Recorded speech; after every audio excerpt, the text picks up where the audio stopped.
Bismillahirrahmanirrahim. Assalamualaikum warahmatullahi wabarakatuh. Alhamdulillahi rabbil alamin. Wassalatu wassalamu ala rasulillahil karimil amin. Nabiyyina Muhammadin wa ala alihi wa sahbihi ajma'in wa ba'd. Faya ahbaballahi wa ahbaba rasulihi sallallahu alaihi wasallam, usi nafsi wa iyyakum bitaqwallahi faqad fazal muttaqun. فلا تموتن إلا وأنتم مسلمون. فقال تعالى يا أيها الذين آمنوا اتقوا الله حق تقاته ولا تموتن إلا وأنتم مسلمون. Saudara-saudariku, alhamdulillah, bersyukur kepada Allah Subhanahu wa taala mengawali perjumpaan kita di subuh kali ini waktu Indonesia bagian barat. Alhamdulillah kita diberikan kesempatan oleh Allah untuk beraktivitas sesuai dengan ajal yang telah ditetapkan. Semoga seluruh aktivitas kita, baik yang telah, sedang, ataupun akan dikerjakan, diridhai oleh Allah Subhanahu wa ta'ala. Tak henti kita bermohon kepada Allah, semoga saudara-saudari kita yang berkehidupan sampai detik ini, namun belum beriman, dikuatkan jiwa mereka, dibimbing lisan mereka untuk bersyahadat sebelum wafat kembali kepada Allah Subhanahu wa ta'ala. Kita juga bermohon semoga para pelaku maksiat, dan boleh jadi kita termasuk di antaranya, diberikan kelembutan hati di dalam jiwa kita untuk mau bertobat, meniti jalan kebaikan, hayatan thayyibah, dan semoga kita semua wafat dalam keadaan husnul khatimah insyaallah. Mari kita lanjutkan bahasan kita di pertemuan kali ini untuk menampilkan contoh orang-orang yang telah mendapatkan kenikmatan iman dalam jiwa mereka. Seperti di pertemuan yang lalu kita uraikan bahwa orang-orang ini memiliki satu gambaran perilaku yang sangat mengagumkan. Tidak ada ucapan, sifat, sikap, tindakan kecuali semua itu keluar karena dorongan iman mereka, dan puncaknya adalah cinta mereka kepada Allah dan Rasul-Nya. Siapakah orang-orang ini yang mendapatkan halawatul iman, kenikmatan iman? Al-Imam Al-Bukhari kemudian menampilkan bahasan ini setelah menguraikan tentang bab halawatul iman yang telah kita ulas di pertemuan yang lalu. Poin penting sebelum kita tampilkan pembahasan kali ini, seluruh bahasan yang telah kita uraikan semuanya akan tersambung dan bahkan kembali pada pembahasan bab pokok, yaitu penguatan simpul-simpul iman, rukun-rukun iman, 6 simpul utama, 6 pondasi utama yang merakit kekuatan di dalam jiwa, yang dengan itu dapat melahirkan cahaya. Jadi semua poinnya akan kembali kepada pembahasan awal. Karena itulah bagi Anda yang baru bergabung di pertemuan kita saat ini, kami sangat menyarankan agar juga mengkaji apa yang telah kita uraikan. Anda dapat bersambung kepada web, atau kalau ingin menyimak secara umum dapat juga nanti terhubung ke YouTube-nya Mira seperti logo yang terlihat di belakang kami pada saat ini. Dan itu kuncinya.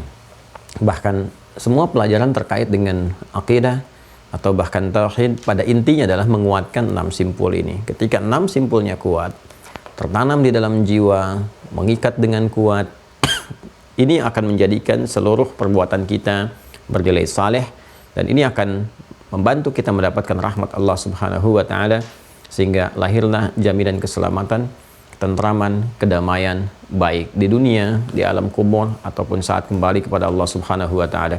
Wassalamun alaihi yauma wulida wa yauma yamutu wa yauma yub'atsu hayya.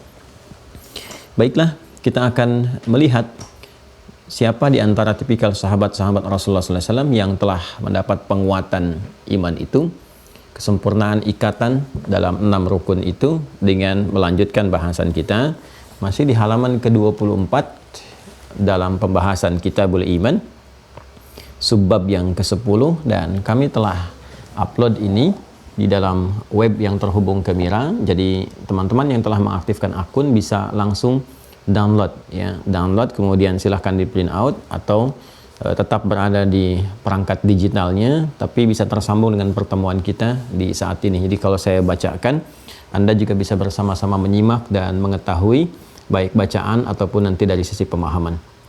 Pun demikian, mohon perangkat belajar yang telah dapat di Mira itu disertakan dalam proses pembelajaran. khususnya bagian catatan ya.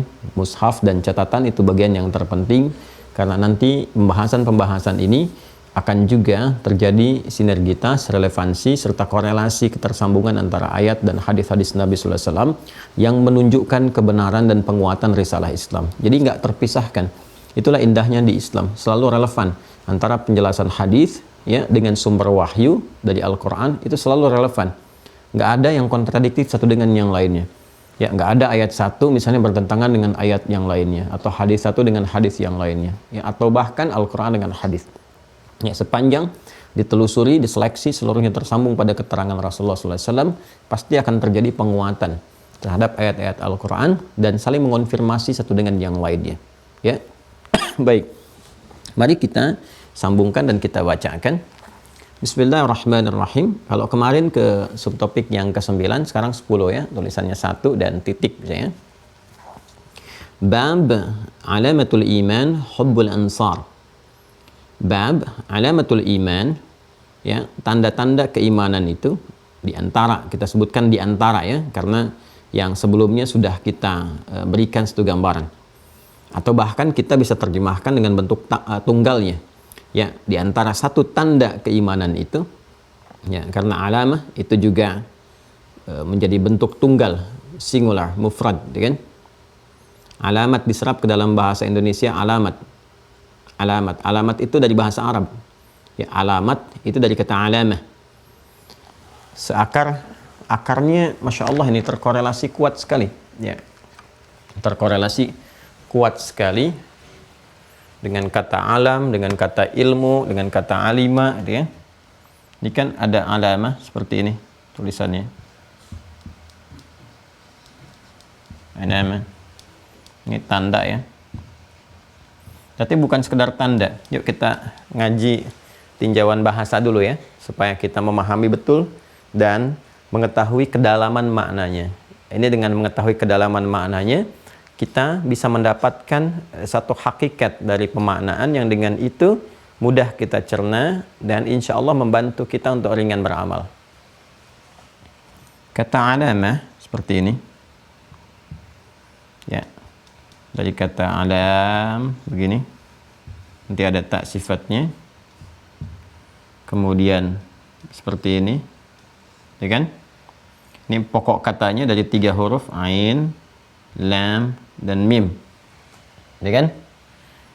Kalau kita ingin ambil ke dalam kata benda, misalnya alamun bisa ya, derivasi namanya, ilmun bisa ya kan? Verb kata kerjanya alima. Ya. Kemudian juga ini tadi saya katakan kalau ini noun kata bendanya isim, kalau ini fi'il. Ya, jadi kalau ada ain, lam dengan mim, bentuk kata bendanya, isimnya, nounnya ya bisa kita bacakan ain, lam, mim itu semua fathah ke sini kecuali yang ujungnya pakai tanwin, alamun bisa. Jelas ya? Kemudian juga bisa ilmun, ain pakai kasrah, il, ini kemudian sukun, ilmun. Bisa alamun, bisa ilmun. Ini kalau kata benda. Kalau kata kerja, ainnya fathah, lamnya kasrah, kemudian bagian akhirnya ini berharakatnya tidak ada tanwin. Pokoknya kalau huruf terakhir nggak ada tanwin, kata kerja. Ya, kalau huruf terakhir nggak ada tanwin, kata kerja. Alima, kataba, sami'a, ya. Itu ujungnya nggak ada tanwinnya, itu kata kerja, itu tanda cepatnya, verb, fi'il. Kemudian juga seakar dari sini bisa begini ya, ini turunan-turunan kata ya, hybridnya, derivasinya. Nanti Anda temukan yang begini alam gitu kan, terus ada yang begini ain, alif, ini ain, alif, lam, mim.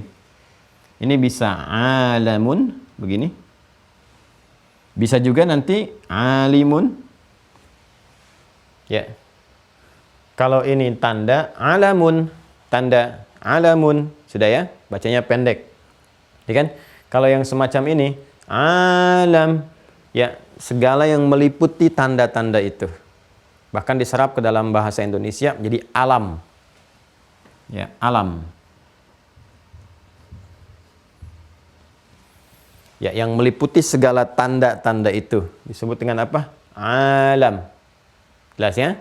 Kenapa alam disebut dengan alam? Karena di dalamnya, di dalam alam ini Allah Subhanahu wa taala menebarkan tanda-tanda kepada hambanya untuk mampu mengenal Allah, mampu mendekat kepadanya.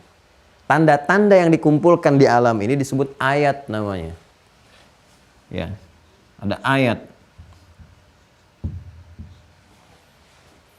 Baik di daratan ada ayat, di dalam hewan ada ayat, di tumbuhan ada ayat, di langit ada ayat, di bumi ada ayat. Kan? Kalau kita kumpulkan semua yang menghimpun tanda-tanda ini disebut alam namanya, alamun. Kalau semua alam ini dikumpulkan, hewan kan banyak tuh, makanya kita sebut ada alam hewan, alam binatang, gitu kan? Alam tumbuhan.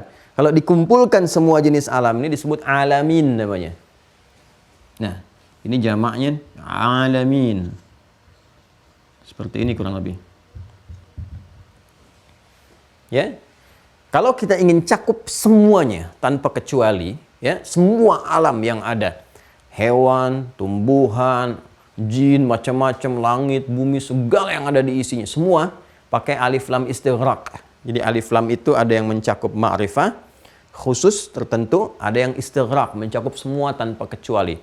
Seperti di dalam kata alhamdu, ya, di dalam ayat alhamdulillahi rabbil alamin, alif lamnya istighraq. Karena itu kita artikan segala puji, semua tanpa kecuali. Ini kalau kita ingin tambahkan, gunakan alif lam di depannya, al-alamin, semacam ini. Kalau sudah al-alamin, mencakup semua tanpa kecuali, semua yang tercipta, semua yang berkehidupan. Ya, jadi kalau kita ingin ini bentukan jam'ul jama', ini sudah jama' sebetulnya alam ini karena mencakup ya semua tanda-tanda keadaan, tapi dicakup di satu sisi saja. Misalnya kita ingin katakan alam hewan, ya semua hewan tercakup jama' semuanya tanpa kecuali. Ya, di alam tumbuhan semua tumbuhan dengan ragamnya, jenisnya, genusnya, macam-macam dan sebagainya. Tapi kalau kita ingin satukan semuanya, alam ini, alam ini, alam ini, maka jam'ul jama', menjamakkan jama' jadi al-alamin. Seperti ini. Nah, kita kembalikan dulu ke sini. Alam, kenapa disebut dengan alam? Ya kan? Ya, karena makna asalnya adalah tanda, gitu kan? Nah, kenapa disebut dengan alam? Karena di dalam himpunan itu tadi Allah letakkan tanda-tanda yang dengan tanda-tanda itu mampu mendekatkan dan mengenalkan hamba kepada Allah Subhanahu wa taala. Ya, dan tanda itu yang dihimpun itu disebut ayat namanya. Ya, makanya di langit ada ayatnya Allah. Kemudian juga di mana lagi? Di lautan ada ayatnya Allah. Di daratan ada ayatnya Allah. Akan ditampakkan. Dan dengan semua itu kita belajar menganalisis, melihat siapa yang mampu menciptakan langit tanpa tiang, siapa yang ngatur peredaran, ya, dari mulai planet-planet, asteroid, semua benda langit dan seterusnya. Di lautan semakin menyelam ke dalam, semakin menemukan satu kedahsyatan yang mengagumkan. Siapa pencipta itu semua? Kadang-kadang ditampakkan kok bisa awan membentuk lafaz Allah. Kok bisa dibelah satu tumbuhan, buahnya dibelah, kok ada lafaz Allahnya. Itu tanda-tanda yang semakin nyata, semakin mendekatkan pada diri kita. Karena itulah kemudian kita contohkan di Quran surah ketiga Ali Imran ayat 190. Allah berfirman, "Inna fi khalqis samawati wal ardi wa ikhtilafil laili wan nahar la ayatil liulil albab." Ayat, ya. Balik penciptaan langit dan bumi, pergantian siang dan malam, ya. Ada orang-orang namanya ulul albab yang cepat menangkap esensi. Dia mampu melihat kepada kedalaman maknanya, bukan hanya melihat oh bintang indah sekali ya kalau di malam hari, rembulan kok bisa berganti-ganti bentuk terlihatnya gitu ya. Ya, dan seterusnya. Nah, itu masih biasa. Ulul albab itu begitu melihat tahu esensi. Ya, Rabbana ma khalaqta hadza batila. Enggak mungkin ada yang bisa mencipta, membuat seperti ini kecuali yang hak. Ya, yang mencipta, merawat, memberikan kebutuhannya, mengatur dengan sempurna dan menampakkan tanda di dalamnya untuk mendekat kepadanya. Lihat alam, kenal Allah. Lihat tumbuhan, lihat hewan beragam, main keragunan, main kebun binatang, taman safari, macam-macam. Yang terlihatnya semua Allahu Akbar. Begitu beragam, begitu sempurna penciptaan ini. Bahkan di antara mereka ada yang langsung berzikir, diperdengarkan kepada kita. Sehingga Al-Quran mensupport kita untuk meriset. Afala yanzuruna ilal ibili kaifa khuliqat. Apa enggak pernah ada orang mau riset bagaimana unta diciptakan? Ya, apa bedanya unta dengan ini, dengan itu, dan sebagainya. Dia melihat. Nah, memberikan satu perawatan, kemudian perhatian, pemenuhan kebutuhan untuk menunjuk aspek ketuhanan kepadanya, maka namanya disebut dengan Rabb, nama Tuhannya, Rabb. Jelas ya? Keadaan memperkenalkan di balik penciptaan, segala yang terawat, itu rububiyah namanya. Ya, zat yang kita kemudian kenali lewat tanda-tanda itu disebut Rabb namanya, yang merawat, memberikan perhatian dan sebagainya. Rabb namanya. Ya. Kalau kita ingin satukan, ini nih yang merawat semua alam, memberikan perhatian, menjaga kestabilan, menciptanya, merawatnya dan sebagainya, kita katakan Rabbul Alamin. Ya kan?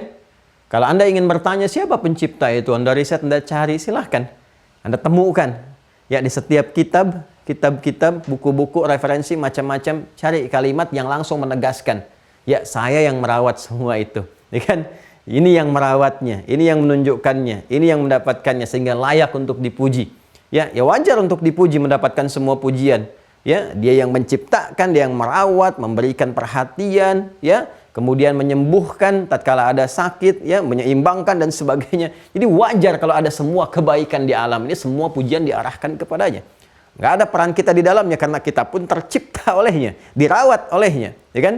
Maka kalau kita ingin katakan semua pujian tanpa kecuali semua diarahkan, maka kita ungkapkan dengan kata alhamdu, alif lam ha mim dal. Alif lamnya berfungsi istighraq untuk menyamakan dengan alif lam di sini. Jadi seimbang, ada kesetaraan. Di fungsi alif lam di al-alamin sama dengan fungsi alif lam di alhamdu. Tuh, keseimbangan dari segi huruf dan katanya. Jelas ya? Nah, siapa pemilik ini? Ya, siapa kemudian yang layak mendapatkan pujian? Ya, Anda tinggal cari aja kata yang setara dengan ini. Ya, coba cari yang ada alhamdulillah, ada rabbil alaminnya, temukan di mana.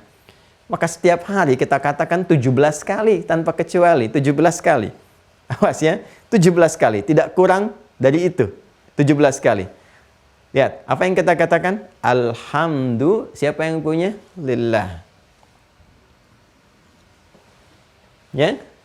Apakah sampai situ selesai? Ini Rabbil Alamin. Belum. Rabbil Alamin. Alhamdulillah, ya Rabbil Alamin. Kita mengucapkan itu 17 kali kan dalam sehari. Ya kan? Dalam sholat kita untuk mengukuhkan, menetapkan bahwa hanya Allah Rabbul Alamin. Hanya Allah pemilik semuanya, pemilik segalanya, yang merawatnya, menyeimbangkannya, memberikan perhatian dan sebagainya. Sehingga yang layak untuk dipuji dan pujian tertinggi itu dalam sholat. Ya, makanya sholat disebut alhamdu. Ya, ingat ya? Sholat disebut dengan apa? Alhamdu. Karena dalam sholat kita memuji Allah Subhanahu wa Ta'ala, sekaligus mengikrarkan pujian itu untuk menuhankannya. Ya, karena itu ketika kita tahiyat, menunjukkan semua segalanya itu adalah puncak pengabdian kita kepada Allah. Nanti di fikih salat kita dalami lebih jauh.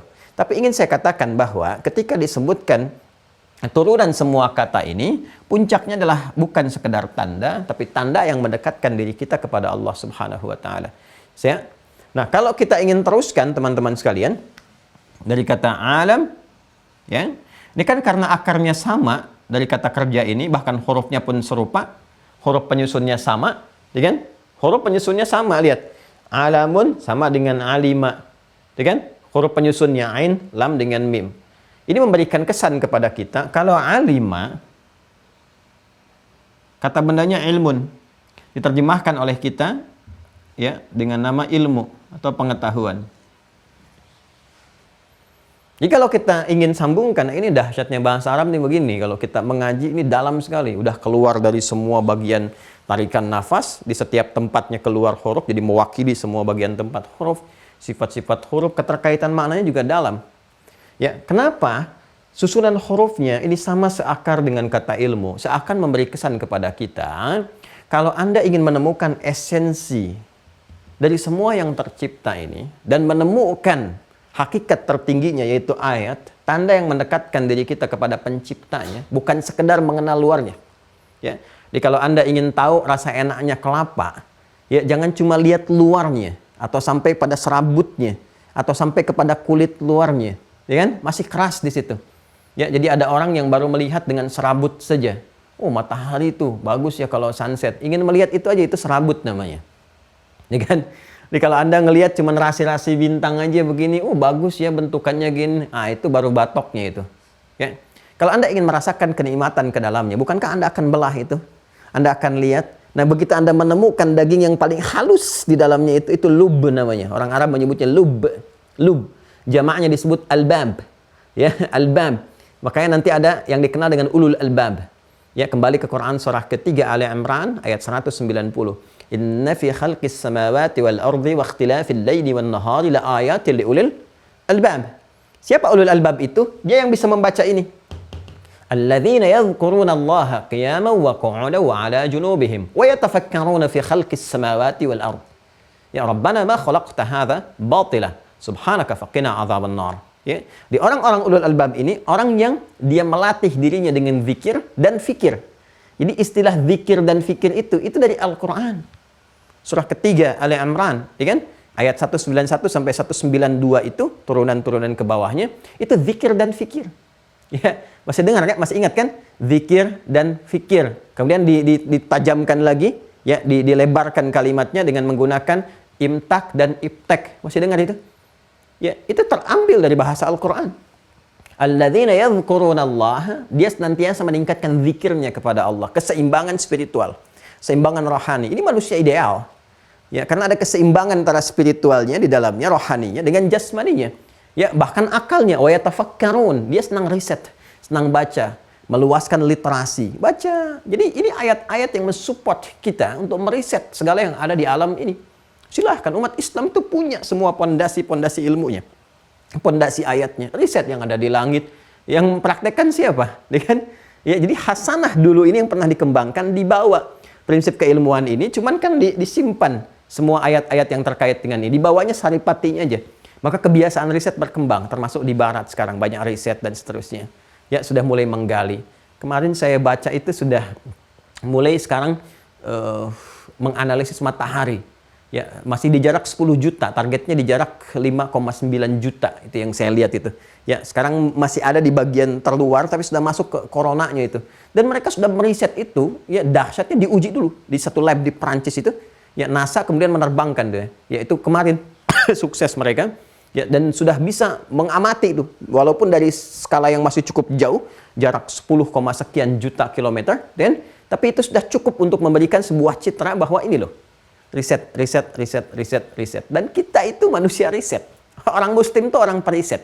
Yang basicnya itu pengetahuan, ilmu. Ya, jadi kalau Anda ingin mendapatkan satu esensi dari alam ini, ya, ingin tahu hakikat tentang ayam, tentang unta, tentang macam-macam, riset. Ya, dan itu seharusnya mengantarkan kita kepada zikrullah, itu tingkat tertingginya. Jadi kalau hanya ingin meriset tentang sapi, ayam, di mana daging yang paling lezatnya, mengandung lemaknya, ininya, itunya, ini belum sampai kepada level ulul albab. Ya. Tapi ketika Anda sampai kepada satu kekaguman luar biasa yang menghadirkan penghambaan sampai Anda mengatakan Rabbana ma khalaqta hadza batila. Siapa yang mampu mencipta ini nih? Ya, Anda ingin riset nyamuk, semut ini itu aja, Allahu Akbar, Masya Allah, ini strukturnya macam-macamnya, terus dipelajari. Ya, dari semut tiba-tiba bikin helikopter, dari nyamuk tiba-tiba bikin helikopter yang bisa terbang datar gitu, ya, vertikal seperti ini dan seterusnya. Ya, dan macam-macam lah. Dari semut bikin ini, bikin bagian penyamaran, satu kain yang tersamar dalam kegelapan, nggak bisa tampak tapi bisa melihat dan seterusnya. Ini riset, kita kaya akan itu. Tapi puncak tertingginya adalah bukan kreasi dunia. Puncak tertingginya adalah penghambaan kepada Rabbul Alamin ini. Sampai kita mengatakan Alhamdulillahi Rabbil Alamin. Makanya orang Islam itu profesi apapun, ya, kalau dia jadikan profesinya untuk mendekatkan dirinya, untuk mengenal di alam ini, mendekatkan dia untuk zikrullah, maka sholatnya pasti akan khusyuk. Dan itu yang dia nantikan dalam sholat itu, untuk mensyukuri apapun yang dia lakukan dalam kehidupan. Karena nggak ada interaksi hamba dengan alam sekitar ini, benda apapun, kalau zikrullah dia tinggi, kecuali akan mengingatkan dia dengan Allah Subhanahu wa Ta'ala. Ya, jalan dia lihat ke atas, Masya Allah. Jalan dia lihat ke bawah, Masya Allah. Duduk dia duduk di meja, baru saja kemudian dia bersandar gitu, dia simpan tangannya, astagfirullah. Dia macam-macam, karena takut pernah berbuat salah di situ dan sebagainya. Karena dia tahu semua perangkat ini akan menjadi saksi saat dia kembali kepada Allah. Itulah ini, teman-teman sekalian, tanda. Nah, jadi ini ruangnya, ini jamaknya, supportnya pakai ilmu. Jelas ya? Nah, kalau sudah pakai ilmu, orang yang tahu tanda itu, Ya, sehingga mendekatkan dirinya kepada Allah, muncul kekhusyuan, dari khusyuk muncul khasyah. Ini dalam sekali ya, tapi itu menarik sih. Jadi saya senang sekali kalau ngaji begini nih. Ya. Jadi orang yang sudah tahu esensi itu, ya kan? Kemudian muncul kekhusyuan, menikmati dalam penghambaan kepada Allah itu sehingga melahirkan sifat khasyah. Itu disebut alim namanya. Pemiliknya disebut alim. Tuh, ada alam, ada alim. Tadi yang saya sebutkan, ini alamun, ini alimun, alim. Orang yang tahu. Jamaknya disebut ulama. Jamaknya disebut ulama. Gini. Karena itu di surah Fatir, surah ke-35. Ya, sudah ayat 28, paling kanan, agak sedikit ke bawah. Lihat di pertengahan ayatnya. Innama yakhshallaha min ibadihil ulama'u. Innama yakhshallaha min ibadihil ulama. Sungguh yang punya sifat khasyah itu di antara hamba-hamba Allah itu ulama, khasyah. Jadi ulama ini yang sejati disifati oleh Al-Quran bukan dengan sifat keluasan ilmunya. Karena kalau sudah alim, ulama, ya jelas dia punya ilmu. Itu nggak usah disifati lagi. Nggak mungkin disebut alim karena nggak punya ilmu. Ya. Tapi yang sejati di antara sekian yang punya ilmu itu adalah orang yang mampu dengan ilmunya itu mengenal Allah. Jadi kalau punya ilmu tinggi-tinggi nggak kenal Allah, itu belum punya ilmu kata Al-Quran. Belum dapat esensinya.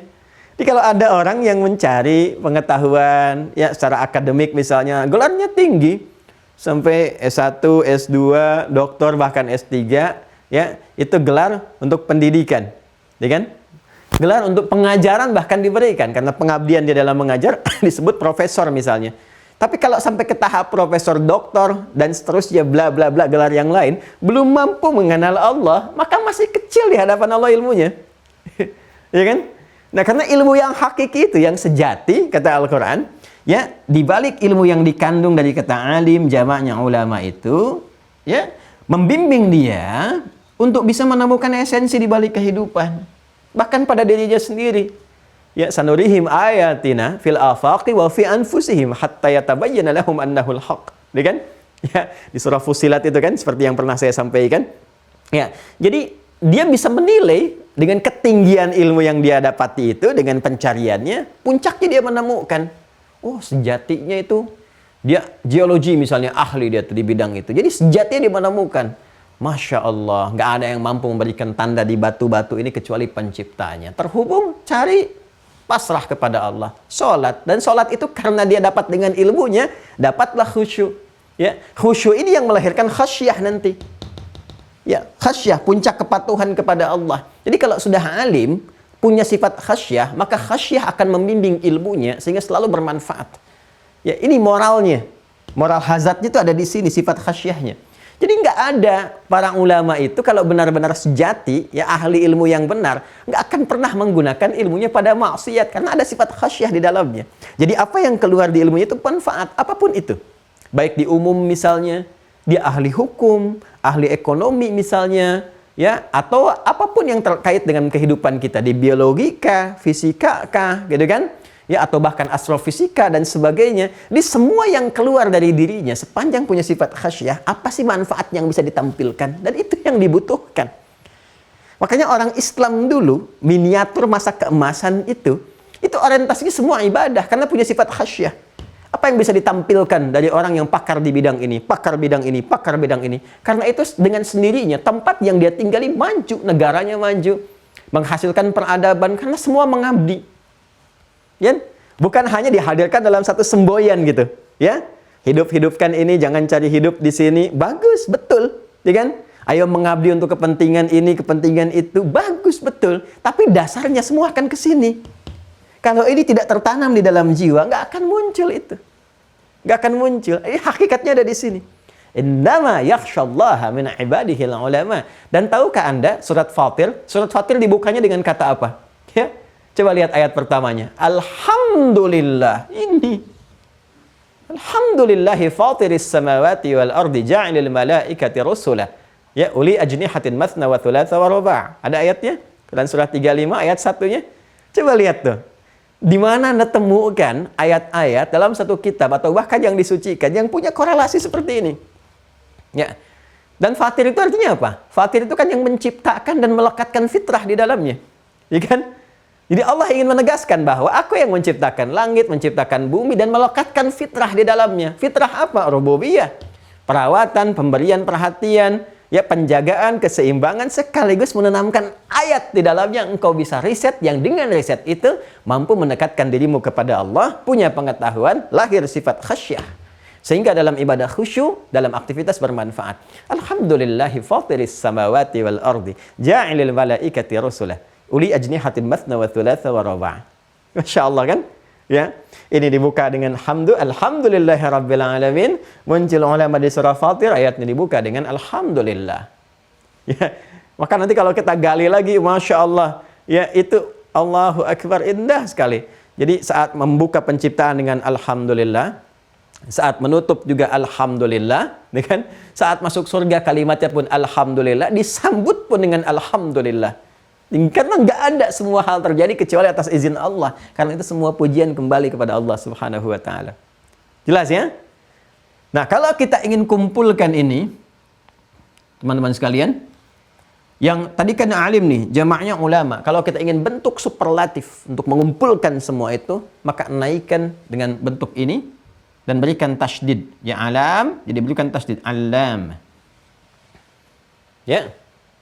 Sudah? Ini semua kaitan-kaitan nih. Alam.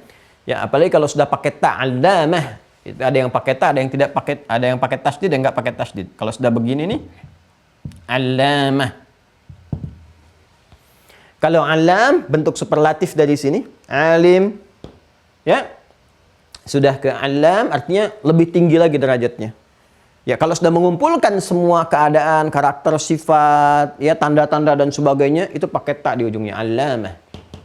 Oh, kalau sudah alamah itu artinya bentuk superlatif tertinggi dari seorang hamba yang mampu menguasai ya berbagai disiplin ilmu yang sangat dalam, yang dengan itu dia bisa membaca esensi, dia tahu arahnya kemana.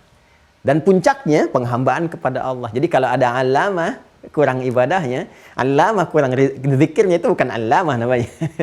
Karena alamah itu asalnya adalah yang banyak ilmunya, banyak pengetahuannya, dan paham mengerti arahnya kemana. Ini esensinya ke sini. Saat yang bersamaan dia praktekkan itu untuk mendapatkan kekhusyuan dan khasyah dari Allah Subhanahu wa taala. Ini intinya. Nah, kalau Anda ingin mengambil tanda-tanda standarnya, kalau kita kumpulkan semua sifat tanda-tanda tadi, bukan ke orangnya, ya kan? Nah, jadi kan ini ada ayat, jamakkan jadi ayat, gitu kan?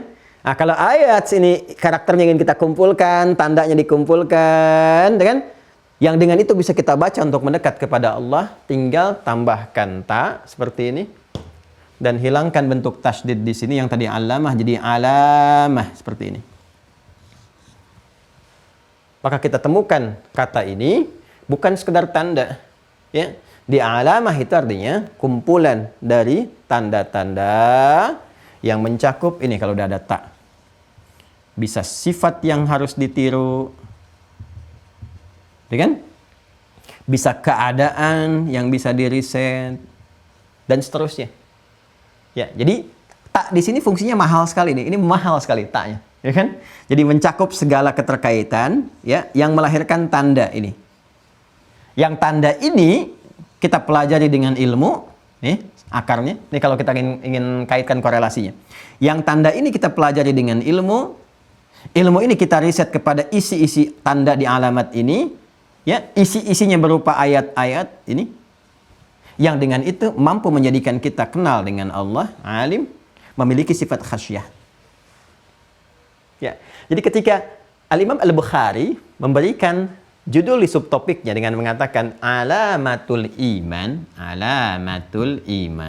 kan?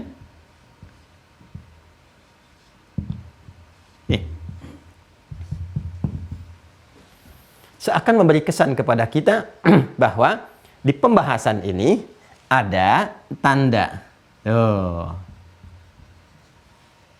Yang tanda ini akan muncul bisa berupa di sifat-sifat tadi yang bisa dipelajari, keadaan yang bisa dikaji bahkan ditiru, kan? yang menghadirkan ayat, tanda-tanda yang mampu mendekatkan diri kita kepada Allah, al-iman, dan menguatkan iman. Jadi ini bukan sekedar tanda iman, terjemah biasa. Kalau diterjemahkan biasa, alamatul iman, tanda-tanda iman atau tanda keimanan, ya kan? Tapi kalau kita ingin terjemahkan dengan tafsir yang telah kita bahas tadi, maka kalimatnya menjadi begini. Alamatul iman, tanda-tanda penguatan iman dari sifat-sifat atau keadaan yang dapat ditiru, yang bisa dibaca lewat pengetahuan, ya kan? Melalui ayat-ayat yang tampak. Nah, sekarang pertanyaan, tandanya apa yang bisa dibaca itu? Ilmunya mana? Ya kan? Yang dari semua tanda dan ilmu itu, kita bisa mendapatkan penguatan iman. Dengan penguatan iman itu dapat khasyah. Dengan dapat khasyah itu dapat khusyuk dalam ibadah. Ya kan? Maka teruskan. Alamatul iman, hubbul ansar. Ini yang kita kajinya nih. Hubbul ansar. Nah, jadi ternyata yang ditirunya ini nih. Ya kan? Yang kita bisa kaji, pelajari ini nih, keadaan orang-orang ini, Ansar. Hubbul Ansar, mencintai orang-orang Ansar. Ya. Siapa orang Ansar ini? Sehingga sangat layak untuk dicintai. Siapa orang Ansar ini? Sehingga sangat layak untuk dikaji, dipelajari, dipahami sifat keadaannya. Ya kan? Nah, ini yang coba kita akan baca dalam hadis ini. Kalau saya nggak terangkan pembuka begini, kita nggak tahu kenikmatan mengajinya itu. Ya, nggak ada rasa penasaran kita untuk melihat siapa mereka. Baca aja selesai, ya kan? Tapi kita lihat bagaimana kata ini dituliskan, dihadirkan, dan seterusnya. Dan jangan lupa bahwa alamat ini sudah diserap ke dalam bahasa Indonesia menjadi alamat begini. Tuh. Awas, hati-hati loh. Sudah diserap ke dalam bahasa Indonesia menjadi alamat. Ya. Jadi kalau Anda menemukan kata alamat, pergi kemana dan seterusnya, maka sadarilah bahwa itu bukan hanya sekedar kata, tapi itu pengingat. Apakah sejauh kita hidup sampai detik kita mengenal dan mengucapkan kata alamat itu, sudah kenal Allah belum? Sudah khusyuk belum dalam salatnya? Sudah punya sifat khasyah belum dalam berkehidupan? Betapa banyak kita mencari alamat, tapi sedikit alamat itu yang mendekatkan kita pada tujuan hidup kita. Bukankah fungsi alamat mendekatkan kita pada tujuan? Anda kenal dan tahu, bisa melacak alamat Ustadz Adi, Anda lebih dekat ke tujuan. Tapi hakikat dari kehidupan adalah mengenal pencipta kita. Betapa sering kita mencari alamat, tapi semakin sering kita menjauh dari alamat yang sesungguhnya. Maka setiap orang yang mencari alamat, hakikat tujuan utamanya adalah capaian tertinggi yang mendekatkan dia kepada Allah Subhanahu wa Ta'ala. Itu puncaknya. Ayo dikemas aja, bikin status tuh. Ya. Nah, sekarang yuk kita lihat ya. Ya.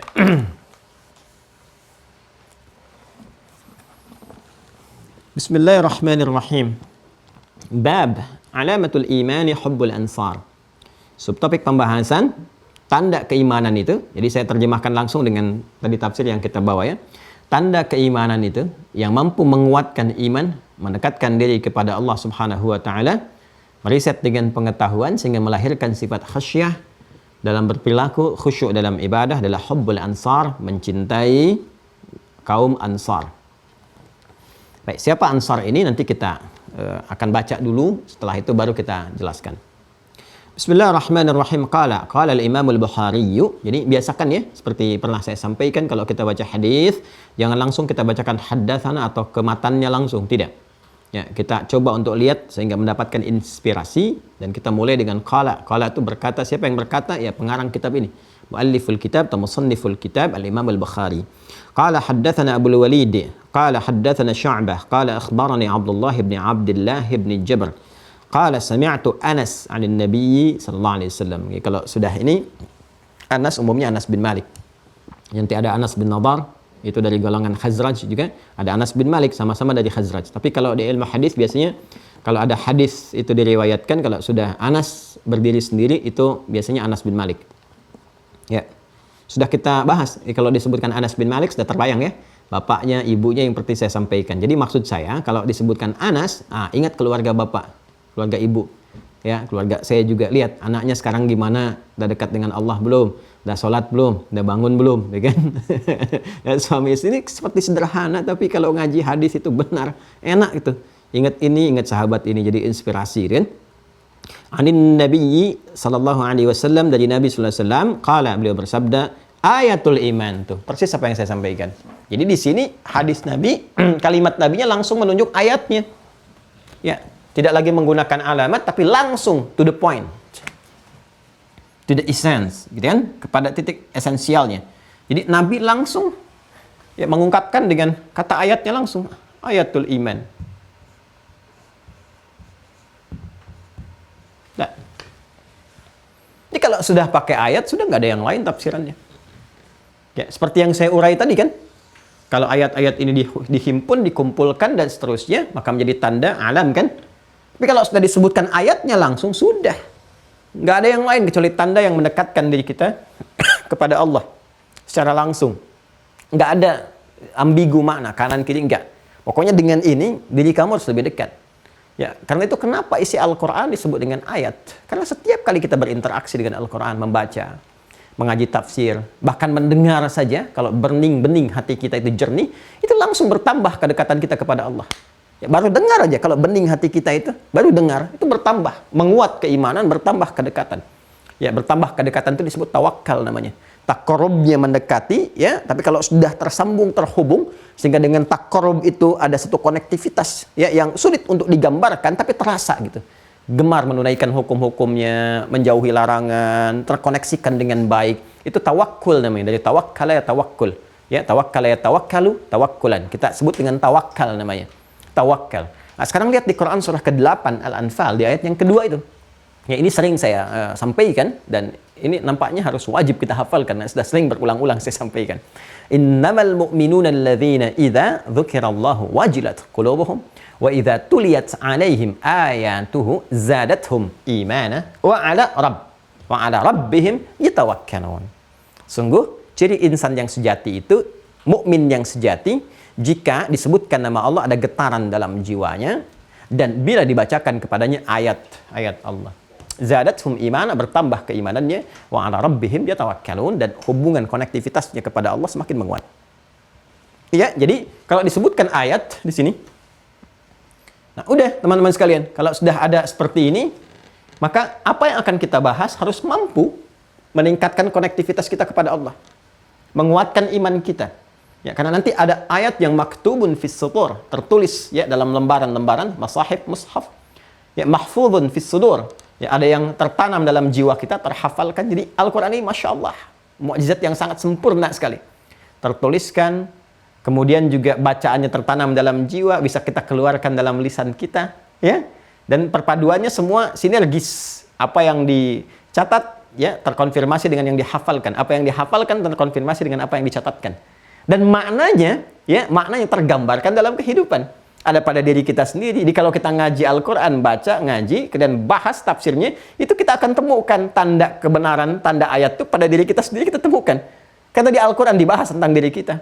Ya, di alam setiap kita lihat, oh ini tafsirnya.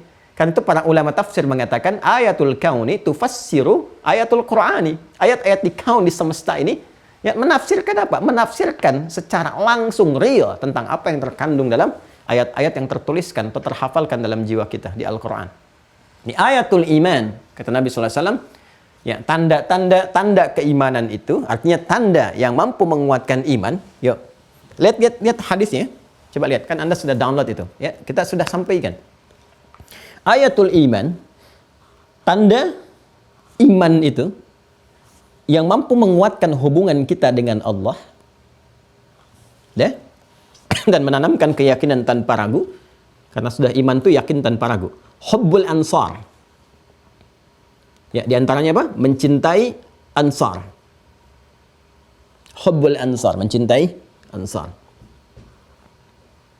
Wa ayatun nifaq, sedangkan tanda munafik itu, awas hati-hati tuh, awas hati-hati ya.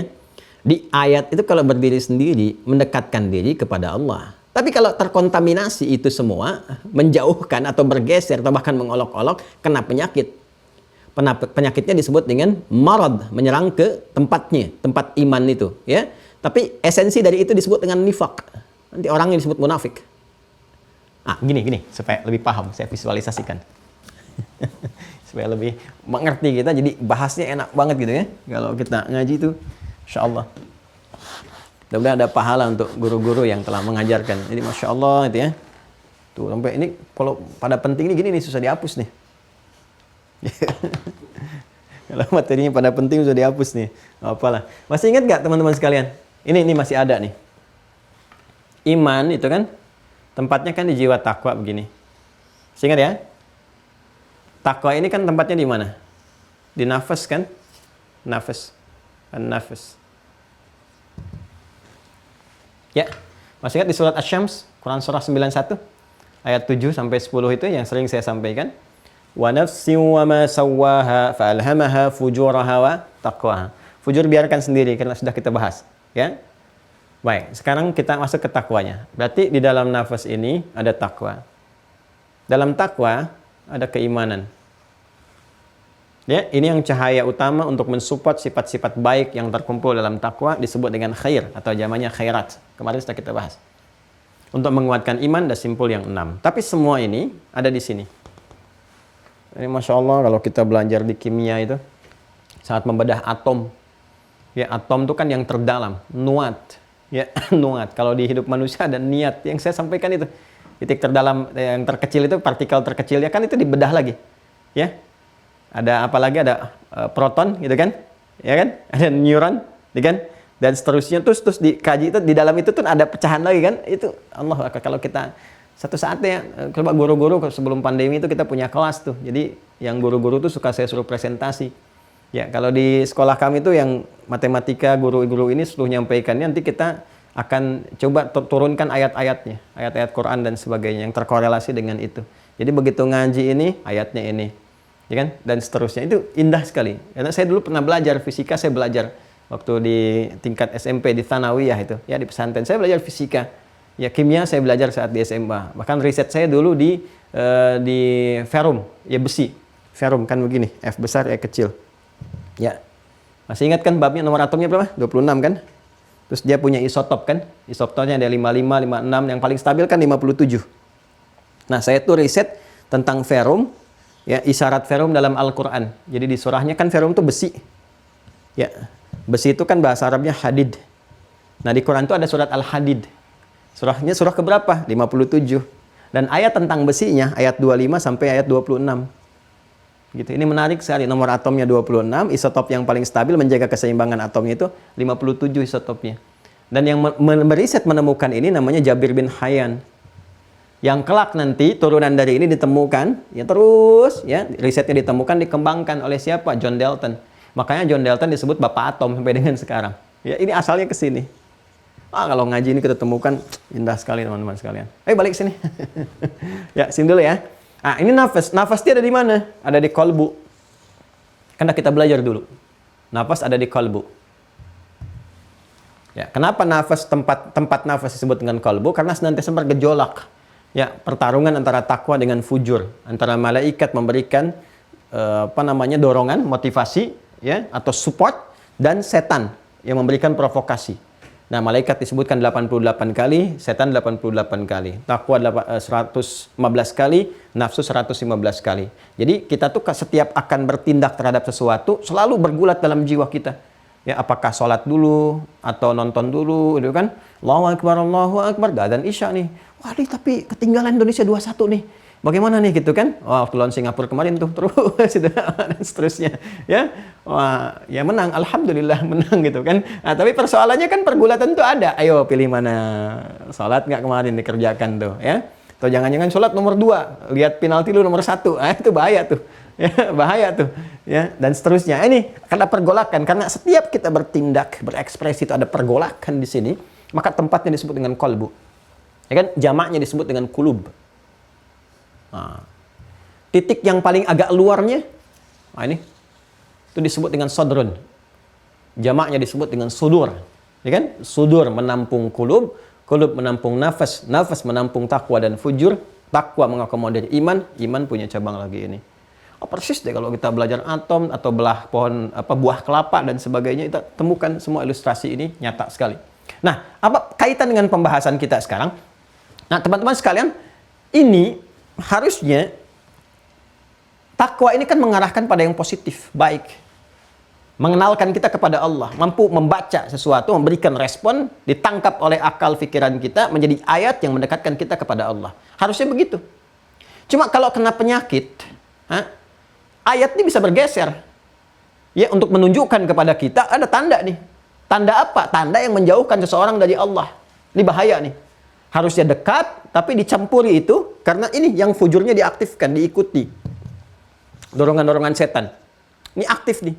Nah, ini kalau dia berdiri sendiri, bukan mensupport ke sini, seperti yang pernah saya terangkan. Kalau yang baru bergabung, tolong dilihat di video sebelumnya ya, supaya konektivitasnya ada, relevansinya bisa cepat ya, kesesuaiannya. Ini berdiri sendiri, alih-alih mensupport ke sini, berdiri sendiri, diikuti nih. Ya, bisikan-bisikan setan, was-was yang diikuti. Sehingga apa yang terjadi? Ada kontaminasi. Karena setan tuh menggodanya dari sini dulu nih, dari sadrun, jamaknya sudur. Jadi dia ingin memastikan apa yang masuk dengan yang keluar, di titik akhirnya dia goda. Dia yang masuk dari sini dia goda dulu supaya ke sini jadi racun. Yang keluar pun kalau di sini baik, di bagian pintu terakhir pun dia coba goda supaya keluarnya tetap buruk. Dengan was-was itu kan halus sekali, seperti air meresap itu tiba-tiba basah kan? Ya. Baik, Anda kan nggak tahu bayi itu ngompol atau tidak, kecuali kalau sudah Anda raba basah ternyata, itu kan? Oh, ini adik ngompol, kok nggak bilang sama mama? Oh, bilang. Jadi udah, ya, seperti itu meresap, itu was-was namanya. Ya, di surah An-Nas kan kita baca, alladzi yuwaswisu fi sudurin nas. Nah, dia tanamkan penyakit. Kalau ini racun masuk ke sini nih, ya, sehingga mengontaminasi dalam keadaan kolbunya, dia was-was berikan di sini, masuk sini jadi racun kan? Ya, ke dalam sini. Kalau sudah masuk ke kalbu, teman-teman sekalian, jadi penyakit nih. Penyakit yang menyerang kalbu disebut marad namanya. Marad.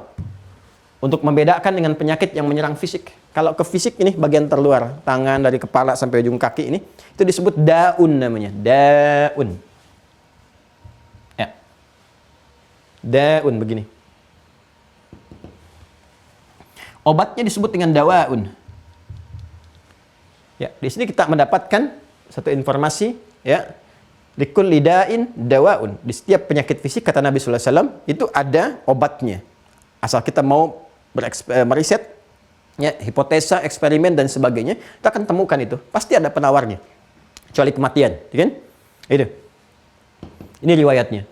Nah, kalau menyerang kepada kalbunya untuk membedakan dengan yang fisik, maka disebut marad namanya.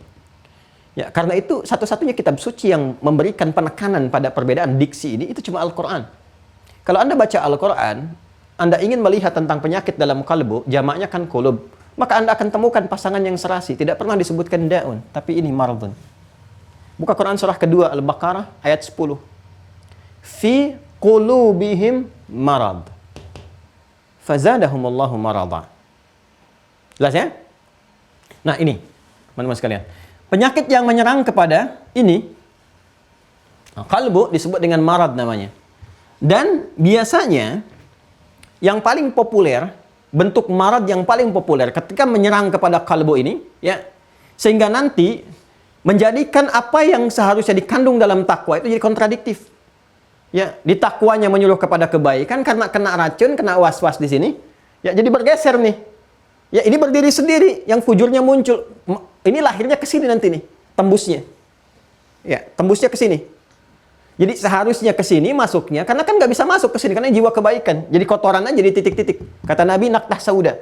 Jadi ketika masuk jadi kotoran, naktah sauda, titik hitam. Ya, nanti alirannya nggak bisa tembus ke sini, cuma memberikan satu racun, satu sibghah yang jelek saja. Ya, kotoran saja, naktah. Nih, kotor begini. Tembusnya ke sini akhirnya. Ke fujur. Dari fujur karena dia berdiri sendiri dan lawan dari ini, akhirnya mencela ini. Sehingga wajar kalau ini membawa kesolehan, ini membawa kesalahan. Ya, jadi kalau munculnya dari sini, yang muncul apa? Yang muncul adalah kontradiktif dengan yang ini. Jadi walaupun dia mengaku muslim, tapi sifat-sifat ini terkontaminasi dengan penyakit ini, marad, datangnya ke sini, maka jangan heran kalau apa yang keluar dari lisan orang yang kena penyakit ini, itu bisa menyoal orang-orang yang jiwa takwanya masih bersih. Karena sifat dari sini kontradiktif dengan ini. Ya, kalau di sini ada jujur, di sini ada dusta, di sini ada sabar, di sini ada marah, di sini ada taat, di sini ada maksiat. Maka ini yang menjadikan orang-orang yang terkontaminasi di sini, ya, di kulubnya ini, masuknya ke sini, bukan masuk ke sini. masuk ke fujurnya. Ini yang menjadikan orang-orang ini punya karakter sering mengolok-olok, mengingkari ayat, ngolok-ngolok ayat. Ini yang dimaksudkan Quran surah keempat An-Nisa ayat 140. Quran surah 4 ayat 140. Paling kiri sebelah bawah di mushaf standar. Wa qad nazzala 'alaikum fil kitabi an idza sami'tum ayatillahi ayat yukfaru biha, diingkari, wa yustahza'u biha, atau diolok-olok. Jadi kalau ini tanpa penyakit, masuknya ke jiwa takwa yang baik-baik, terkumpul sifat baik, keluarnya baik. Tapi karena bawa penyakit, diikutin was-was setan, ikut ke sini, mengontaminasi kolbunya, kolub, ya, kena penyakit, marad, jadi masuk ke sini, ke fujur. Sedangkan fujur kalau berdiri sendiri diikuti was-was setan, tidak mensupport ke sini, tapi berdiri sendiri, yang keluar jelek semua. Ya, karena jelek, setan itu kan lawan dari malaikat, ya kan? Menggoda ke jiwa orang-orang bertakwa.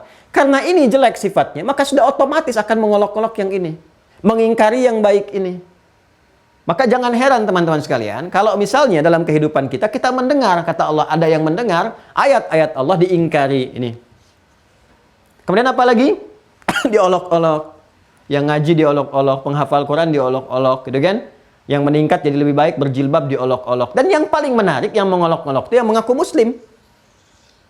Nah, jadi kalau ada orang mengaku muslim, kalau yang belum beriman, ya karena nggak ada iman. Nah, ini mengaku muslim, tapi mengolok-olok orang beriman. Mengaku muslim, tapi misalnya ya mengingkari ayat-ayat Qur'annya sendiri. Itu apa yang terjadi? Langsung dijelaskan oleh Al-Quran. Ini jiwa dia terkontaminasi. Jadi sebetulnya yang kena penyakit jiwa yang sesungguhnya itu ya ini. Ya, karena Allah menyebutkan marad, dia ada penyakit. Di dalam dia apa? Di jiwa, di kolbunya. Fi qulubihim marad, dia kena penyakit jiwa, kata Allah tuh. Nah, sehingga bergeser, menyimpang dari yang seharusnya normal, itu penyakitnya disebut dengan nifak namanya. Ya. Ini juga kalau kita ngaji lagi nih, kedalaman bahasa ini, Allahu Akbar, dalam sekali nih. Ya. Anda tahu nggak terowongan? Kalau haji umrah kan ada terowongan-terowongan tuh, ya kan? Yang membelah gunung di bawahnya itu, ya masuk ke dalam. Itu bahasa Arabnya disebut nafak namanya, nafak. Nafakun. Ya kan? Lihat ini dalam sekali, nafak. Kenapa nafak? Karena dia membelah celah supaya ada jalan. Ya, dia lubangin dalamnya supaya ada jalan. Terus nih. Ya, ini bahasa Arab ini menarik sekali teman-teman sekalian. Kalau yang dilubangin itu, ya dicari celahnya supaya ada jalan negatif, ya maka dia menjadi nifak sini. Kalau positif jadi infak. Ya, Anda punya harta, terus Anda ingin bikin jalan, ya dengan harta ini menuju rahmat Allah supaya dapat bagian pahala, bagian surga, dengan seakan Anda bikin terowongan sendiri dengan harta Anda menuju rahmat Allah. Itu infak namanya, anfaqa yunfiqu. Tapi kalau Anda beri jalan ke sini, ke fujur, yang tadinya harus ke sini, terus dia melubangin jalan tuh, supaya punya jalan sendiri.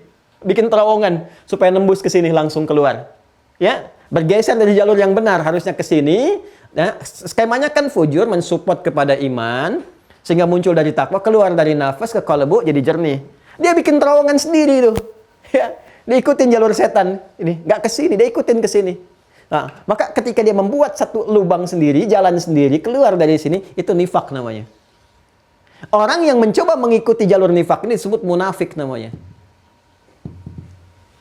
Nah, munafik ini orang yang kena penyakit jiwa. Marad. Karena itu tandanya apa? Tanda orang-orang munafik itu selalu menyoal yang punya jiwa takwa. Ini tandanya. Ya, jadi ketika ada, kan takwa membawa kebaikan, kesolehan, kemuliaan, kan? Ada orang menghafal Quran, diolok-olok, ya. Ya, tapi kita tahu itu bukan canda, tapi memang serius. Ya, keluar. Ada orang ingin meningkatkan kesolehan, ketaatan dengan tahajud, muncul, ya.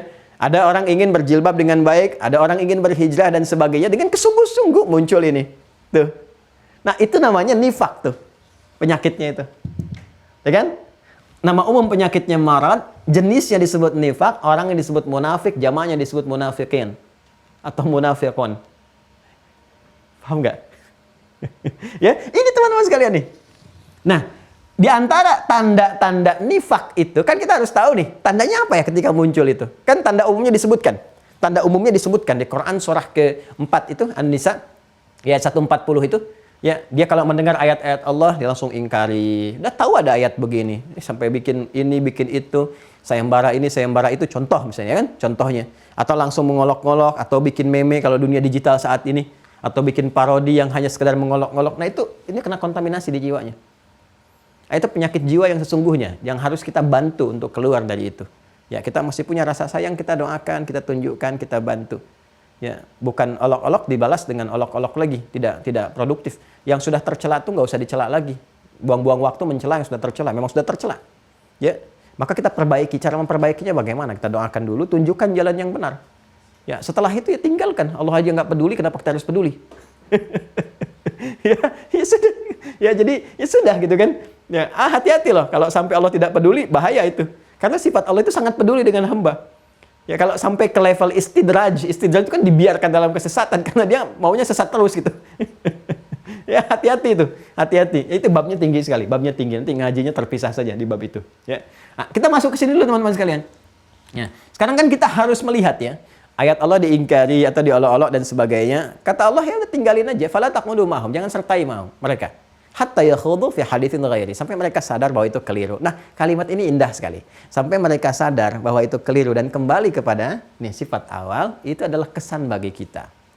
Ya. Jadi jawab yang semua itu dengan apa? Dengan doa yang baik, tunjukkan benar kebaikannya. Di titik mana sampai dia sadar. Kalau nggak mau tetap sadar, ya itu resiko dia. Yang penting tanggung jawab kita selesai.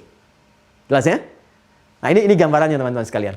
Innakum idzam mithluhum, tapi ingat jangan diikutin. Kalau diikutin, difasilitasin, orang-orang begini dikasih fasilitas. Ya, yang udah tahu kena penyakit, masa kena penyakit difasilitasin? Ya menular penyakitnya. Ini lebih bahaya daripada Covid nih, penyakit hati nih. Ya, nanti bentuknya sekarang bisa sepilis tuh. Sekuler dengan liberal dengan pluralis tuh. Itu jangan difasilitasi, jangan dikasih panggung. Ya jangan kasih panggung, gelar setinggi apapun tetap sakit. Tetap sakit. Ya kalau di kampus-kampus dia orang kena sakit jiwa, ya apa masih tetap diminta untuk mengajar, kan jadi masalah. Ya, bukan jiwa yang dimaknai fisik ya. Ya, kalau itu kita berikan perhatian, Masya Allah kita sayangi dan sebagainya, kita rawat. Ini penyakit jiwa yang sesungguhnya. Penuh penyakit, di hatinya itu penuh sesuatu yang kotor. Itu yang harus dibantu keluar dulu aja, direhab dulu gitu. Ya, baru diperbaiki dulu ini. Nah, ini bagaimana muncul di zaman-zaman dulu? Apakah ada nggak? Munculnya seperti apa? Oh, ternyata ada. Ada. Apa itu? Ya, disebutkan langsung oleh Nabi sallallahu alaihi wasallam, wa ayatun nifaqi, langsung dilawankan dengan iman. Sedangkan tanda-tanda di antara tanda yang ditunjukkan oleh Allah langsung kepada kita dengan tanda nifaq, bergesernya fungsi fujur dari yang harusnya support kepada takwa, berdiri sendiri sampai mengolok-olok ke sini, mengingkari ini, kontraproduktif, bahkan jadi duri dalam daging dan seterusnya, bughdul ansar, yaitu nampak pada saat itu dengan membenci ansar. Berarti di sini ada sesuatu yang besar dari Ansor ini. Sampai disebutkan support, ya, supporternya dan provokatornya langsung disebutkan ini. Ya. Ayatul iman ya hubbul ansar, di antara tanda yang mampu menguatkan iman, mendekatkan kita kepada Allah sehingga membangun sifat khasyah dan khusyuk dalam ibadah adalah mencintai ansar. Wa ayatul nifaq, sedangkan tanda dari sifat nifaq, penyakit yang mengontaminasi ke dalam jiwa itu dengan sifat maradnya adalah bughdul ansar, yaitu membenci ansar, tidak suka dengan ansar dan diekspresikan dengan tadi tanda-tanda nifak, mengolok-olok, mengingkari, memprovokasi dan sebagainya. Nah, sekarang yuk kita lihat dalam sejarah dulu. Nah, karena nanti ini ayat, ya kita harus lihat ayat juga. Ya. Sedikit saya gambarkan. Ini singkat aja ya, nanti kalau ada materi tarikh, saya ingin kuat dulu ini. Kalau sudah kuat pondasi iman, nanti kita bisa lebarkan. Kurikulumnya insya Allah saya sudah mencoba untuk menyiapkan beberapa yang sesuai. Jadi nanti ada kesesuaian, ada di tarikh, sirahnya. Jadi begitu saya nyampaikan, ini kisahnya ada nih, itu perjalanannya ada. Terus nanti berjalan. Ya, jadi nanti bersamaan, kalau sudah masuk ke ibadah, saya jelaskan fikihnya. Tapi saya pengen ini kuat dulu. Kalau ini kuat, ada dialektika apapun, nggak akan goyah. Ya. Akan kokoh kita dalam kebenaran. Ya, walaupun di sini ada pilihan-pilihan, kita bisa membaca secara luas. Ya, jadi nggak terjebak nanti dalam konflik, nggak terjebak dalam friksi macam-macam. Jadi kita lurus aja, lurus. Ya, walaupun Anda aktif di ormas A, ormas B atau kelompok A, kelompok B, tapi Anda punya jiwa yang luas dan memahami ya bahwa apa yang dikerjakan si fulan, oh ini dasarnya ini begini. Ini yang ingin saya inginkan dulu. Setelah itu, insya Allah kita menikmati ibadah dan berkehidupan kita. Ansar itu nama yang disematkan kepada sahabat-sahabat Nabi yang berasal dari Al-Madinah Al-Munawwarah. Al-Madinah Al-Munawwarah. Saya ulang ya. Nama yang disematkan pada sahabat-sahabat Nabi sallallahu alaihi wasallam yang berasal dari Al-Madinah Al-Munawwarah. Sudah. Saya ingin sampaikan apa yang pernah diajarkan oleh guru-guru kami, atau saya baca gitu dalam beberapa referensi. Semoga Allah berikan pahala pada guru-guru dan para penulis-penulis buku yang telah menyampaikan kebenaran sejarah kepada kita untuk bisa dipelajari. Kalau kita buka sedikit ya dari tatanan sosial masyarakat Ansor itu, termasuk masyarakat yang membentuk Madinah itu. Ya. Jadi umumnya begini teman-teman sekalian. Jadi kalau ini Madinah, Al-Madinah Al-Munawwarah sampai sekarang ya. Dulu kan Yathrib tuh. Dulunya Yathrib.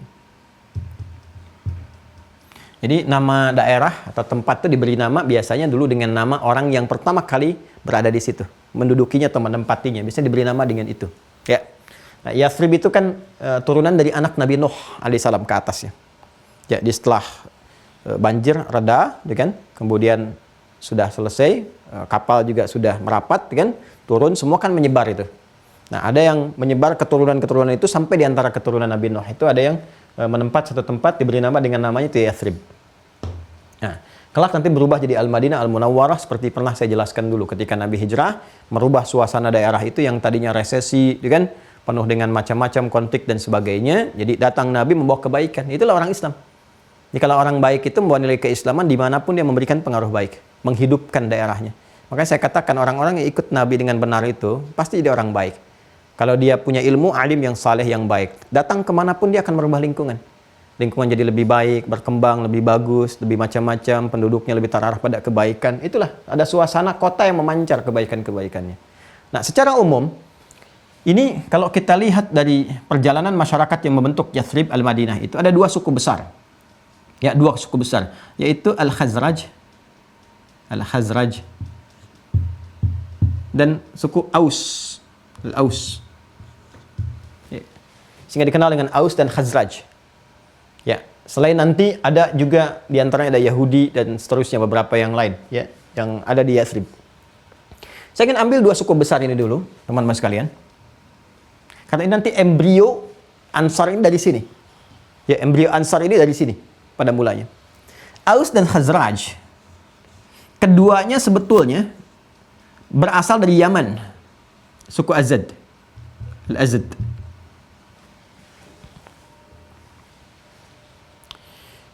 Sudah?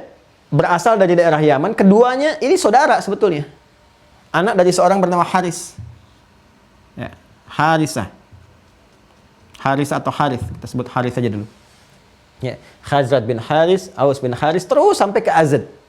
Ya, ini satu distrik di kota Yaman, Yaman sekarang. Sudah?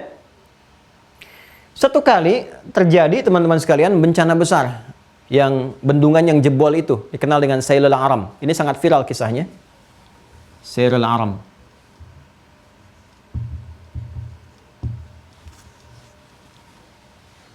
Karena bendungannya jebol, kan, terjadi musibah dan sebagainya, maka menyebarlah ini. Maka dua bersaudara ini pun, kan, dengan sebagian dari keturunannya datang ke sini ke Yathrib.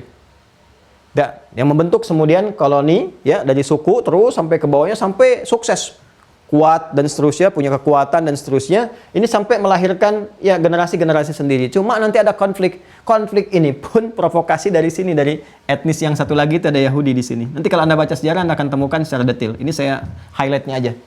Ya, jadi yang tadinya ini sukses, membangun Yathrib, bagus, baik dan sebagainya, diprovokasi sama etnis Yahudi. Ya, supaya berselisih. Dari berselisih ini, kalau ini bertikai, keuntungan diambil oleh ini. Jadi ini yang bisa mengembangkan ekonomi, yang bisa mengembangkan macam-macam, ini diadu dulu. Ya, ini mirip-mirip lah dari dulu sampai kekinian tuh ada sifat-sifat itunya gitu kan. Nah, ya kita lihat nih. Ya, lihat sini baik-baik. Ini secara singkat ini konflik sampai kurang lebih 6 abad nih. Ya, ini kepindahan mereka dari Sailul Aram ini, ya dari Azad ini, ya kan? setelah terjadi Sailul Aram, dari bencana yang sangat besar itu di Ma'rab, ya. Mereka kemudian ke sini itu kurang lebih 1000 tahun sebelum Masehi. Ya, 1000 tahun sebelum Masehi, jadi sudah menghuni di sini. Ya. Sudah tinggal, berketurunan, beraktivitas, konflik ini. Dua suku besar ini. Nah, kurang lebih 600 tahun. Dan Masya Allah, ini sangat luar biasa. Inilah pesonanya Nabi SAW dengan akhlaknya, kemuliaannya, dan sebagainya. Ini reda, teman-teman sekalian, konflik ini. Ini reda dengan kedatangan Nabi Muhammad SAW. Jadi, 1000 tahun sebelum Masehi sudah berkehidupan, berjalan lama ratusan tahun, macam-macam terus, kan? Sebelum kedatangan Nabi Muhammad, diprovokasi sama ini, konflik dua ini, sampai udah, kalau di sini meninggal satu, ini harus meninggal juga satu di sini. Sampai seperti itunya. Apapun yang terjadi, pokoknya sudah keseimbangan. Sana meninggal, sini meninggal. Konflik terus. Ya. Dan konfliknya, dari jarak sebelum kedatangan Nabi, kurang lebih 600 tahun sudah berjalan. Ya. Ketika berjalan konflik ini, datang Nabi Muhammad SAW, ini bisa dicairkan, diredakan, diislahkan. Ya, jadi begitulah orang Islam tuh. Ya, innamal mu'minuna ikhwah. Orang Islam itu bersaudara. Jadi kalau ada dua berseteru dan sebagainya, jadi penengah, bukan jadi provokator. Dipersatukan. Ya, jadi jalan kebaikan. Jadi ketika menyatu teman-teman sekalian, nyatu baik, maka bersama-sama kompak membangun. Nah, dalam suasana ini, sebelum kedatangan Nabi pun, ini dua ini kan sudah berkelana nih. Ya, saya balik alurnya, balik ke belakang lagi. Ya, jadi sebelum kedatangan Nabi dipersatukan dengan skala besar ini kompak kembali, dua-dua ini kan sudah mulai berkelana. Ya, merantau kemana, ada yang ke Mekah untuk berdagang atau berhaji dan sebagainya dan seterusnya. Udah mulai jalan tuh. Ya, cuma hajinya kan belum sempurna seperti yang Nabi ajarkan. Tapi tetap orang paham karena Ka'bah itu pusat berhaji. Ya, jadi ada yang masih murni mengikuti tuntunan Nabi Ibrahim, ada yang sudah terkontaminasi, ada yang sudah ikuti ke berhala dan sebagainya, ya. Jadi tapi Mekah itu sudah terkenal pusat tempat adanya Ka'bah. Jadi yang dari Syam, yang dari Yaman kunjungan pada kesini, termasuk yang dari Madinah. Ketika mendengar ada Nabi SAW di Madinah, ya kan? Ini ada kafilah-kafilah yang berangkat dari sini, dari Al-Madinah Al-Munawwarah, dari keturunan ini, Aus dan Khazraj. Ya, berangkat kemudian ke kota Mekah menerima risalah Islam. Ya, mereka datang kepada Nabi SAW. Ya, kemudian di antara mereka bahkan sudah yakin, sudah kuat, sudah tahu. Pulang-pulang kemudian diinfokan lagi ke masing-masing kaumnya. Nabi mengajarkan perdamaian, kebaikan, penyembahan kepada Tuhan yang hak. Akhirnya apa? Ini muncul benih-benih persatuan di antara kedua ini. Tapi baru dari personal-personal. Detailnya. Jadi yang ini ada yang berangkat. Kemudian ketemu Nabi, berislam. Dari Aus siapa misalnya? Mu'az bin Jabal. Ya, dari Hazrat siapa misalnya? Banyak ini lebih banyak lagi. Ada Sa'ad bin Ubadah nanti, ya ketua sukunya. Kemudian ke bawahnya lagi ada Zaid bin Thabit. Ya, ke bawahnya lagi ada siapa lagi? Ya, ini sangat familiar. Termasuk Anas bin Malik ada di sini. Ya, ada di bagian Khazraj ini. Ya, jadi termasuk nanti ada Ubadah bin Samit. Ubadah bin Samit itu masuk.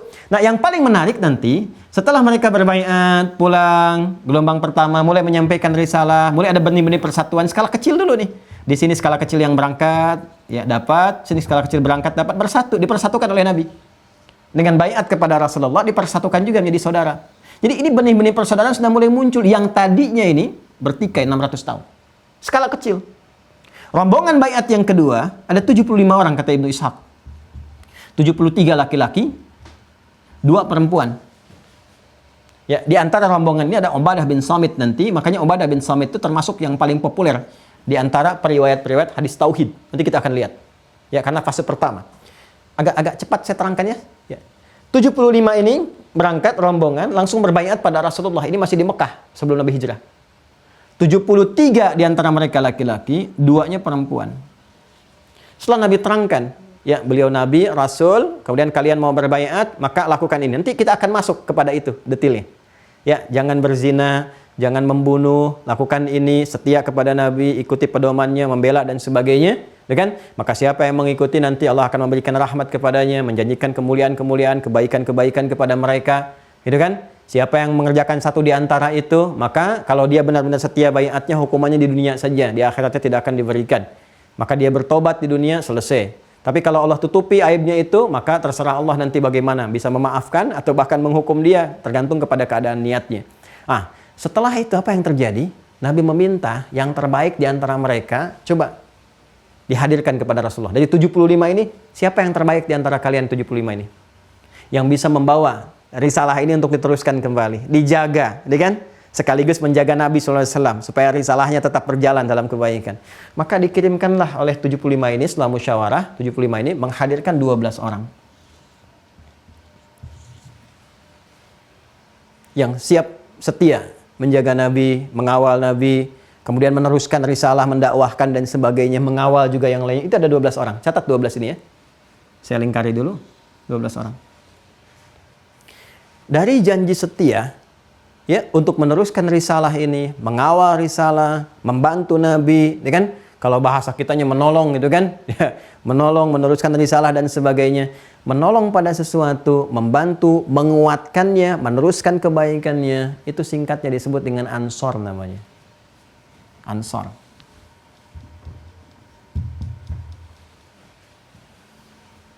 Sudah? Jadi kalau sudah ada sifat ansor, berarti itu memberikan yang terbaik yang mampu diberikan. Memberikan yang terbaik yang mampu diberikan. Apapun itu. Sekalipun itu jiwa. Ya, harta, benda, ilmu, pikiran, macam-macam termasuk jiwanya. Ini mereka setia nih. Dan di antara mereka diberikan 12 yang terbaik. Ya, dari sini, dari kesetiaan, kekuatan, ya, kemudian komitmen dan sebagainya, membantu siapapun, termasuk orang-orang yang mengikuti Nabi dan sebagainya, itu mereka punya sifat yang melekat ini. Dan ternyata ketika digali, ya, ke atasnya, maka maksud ke atas itu susunan risalah. Dari sebelum Nabi Muhammad kan ada Nabi Isa alaihissalam, ke atas lagi terus, tuh kan? Itu selalu di setiap Nabi itu ada pengikut-pengikut setianya yang meneruskan risalah, membantu dan sebagainya. Di kalangan Nabi Muhammad disebut dengan sahabat, ya kan? Sahabat-sahabat setia meneruskan risalah, berdakwah dan seterusnya sebagai penjagaan kepada syariat dengan izin Allah dan subhanahu wa ta'ala. Dengan izin Allah dan petunjuknya, ya, subhanahu wa ta'ala. Nah, di masa Nabi Isa pun, Nabi Isa itu juga punya sahabat setia, ya, yang menjaga risalah.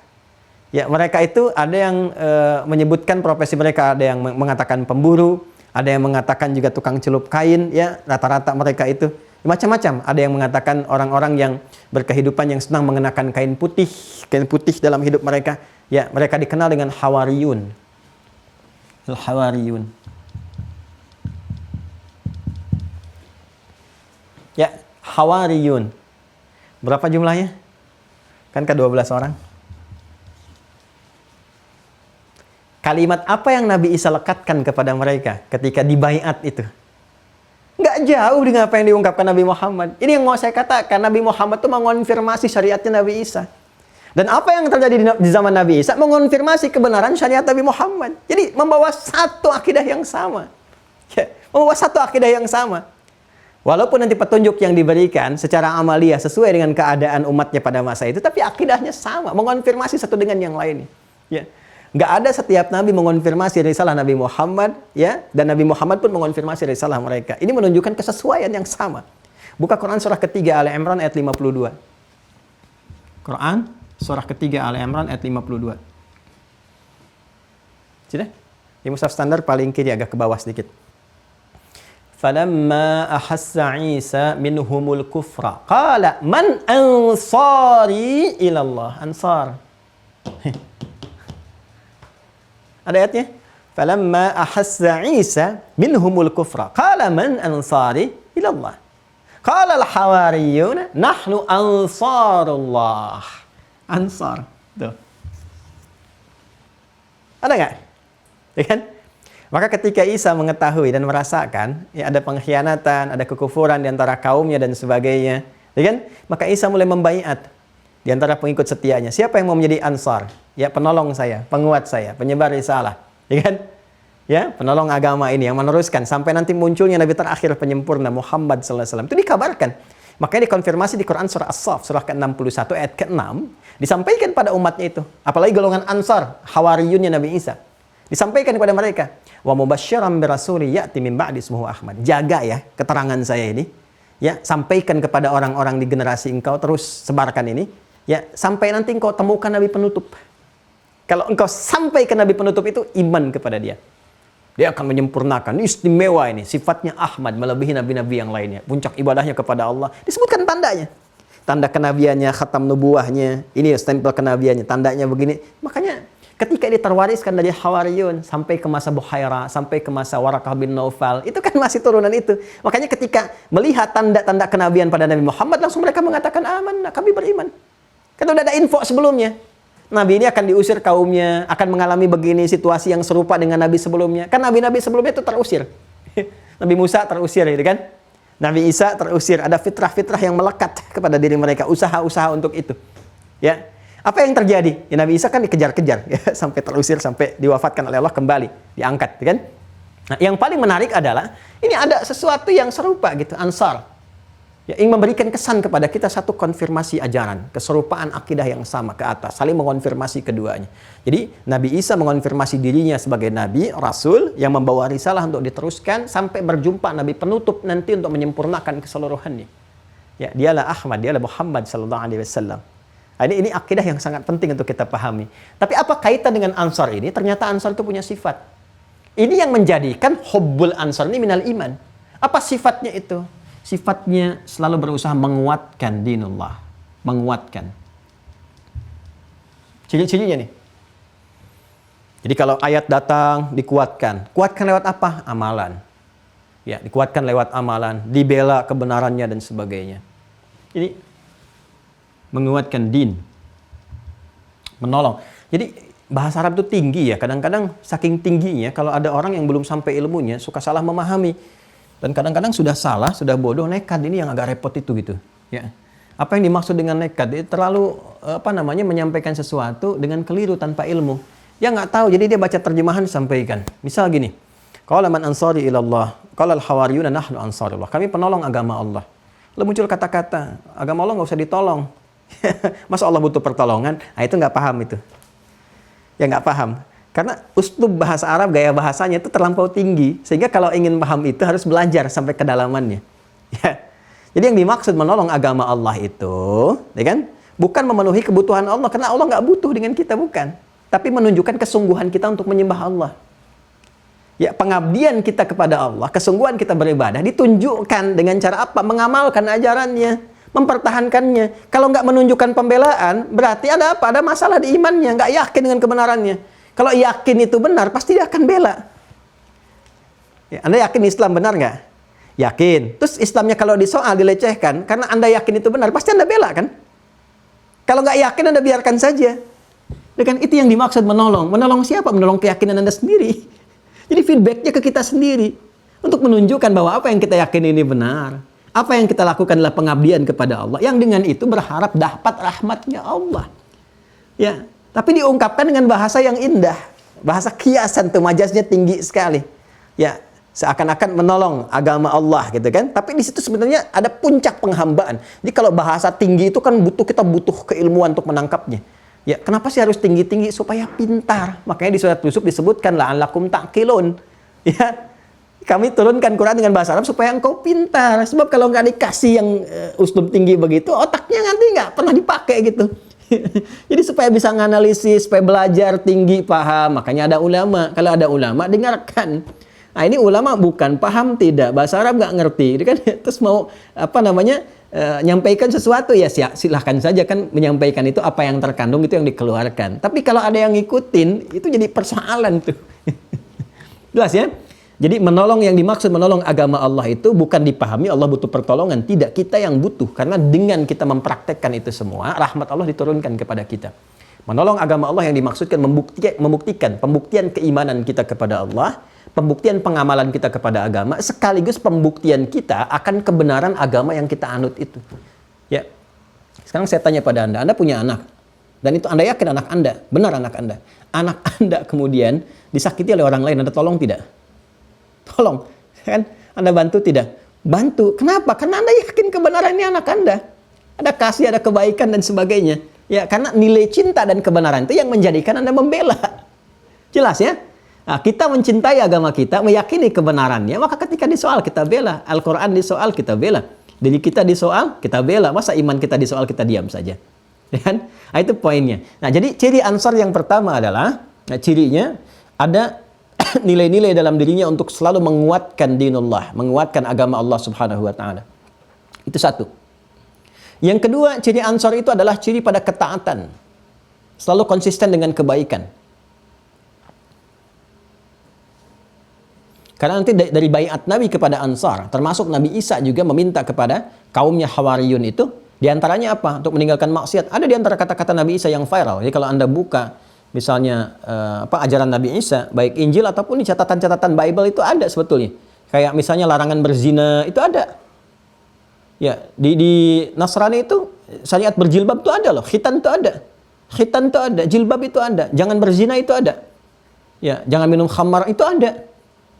Ya, dan seterusnya. Jadi kalau kita mau telusuri itu akan ditemukan catatan itu. Nah, jadi pertama, tadi saya katakan menguatkan ajaran agama. Yang kedua, meningkatkan ketaatan. Yang ketiga, menjauhi maksiat. Tiga, menjauhi maksiat. Ya, bukankah kalau digabungkan ketiganya ini muncul sifat kesolehan? Ya, muncul kesolehan.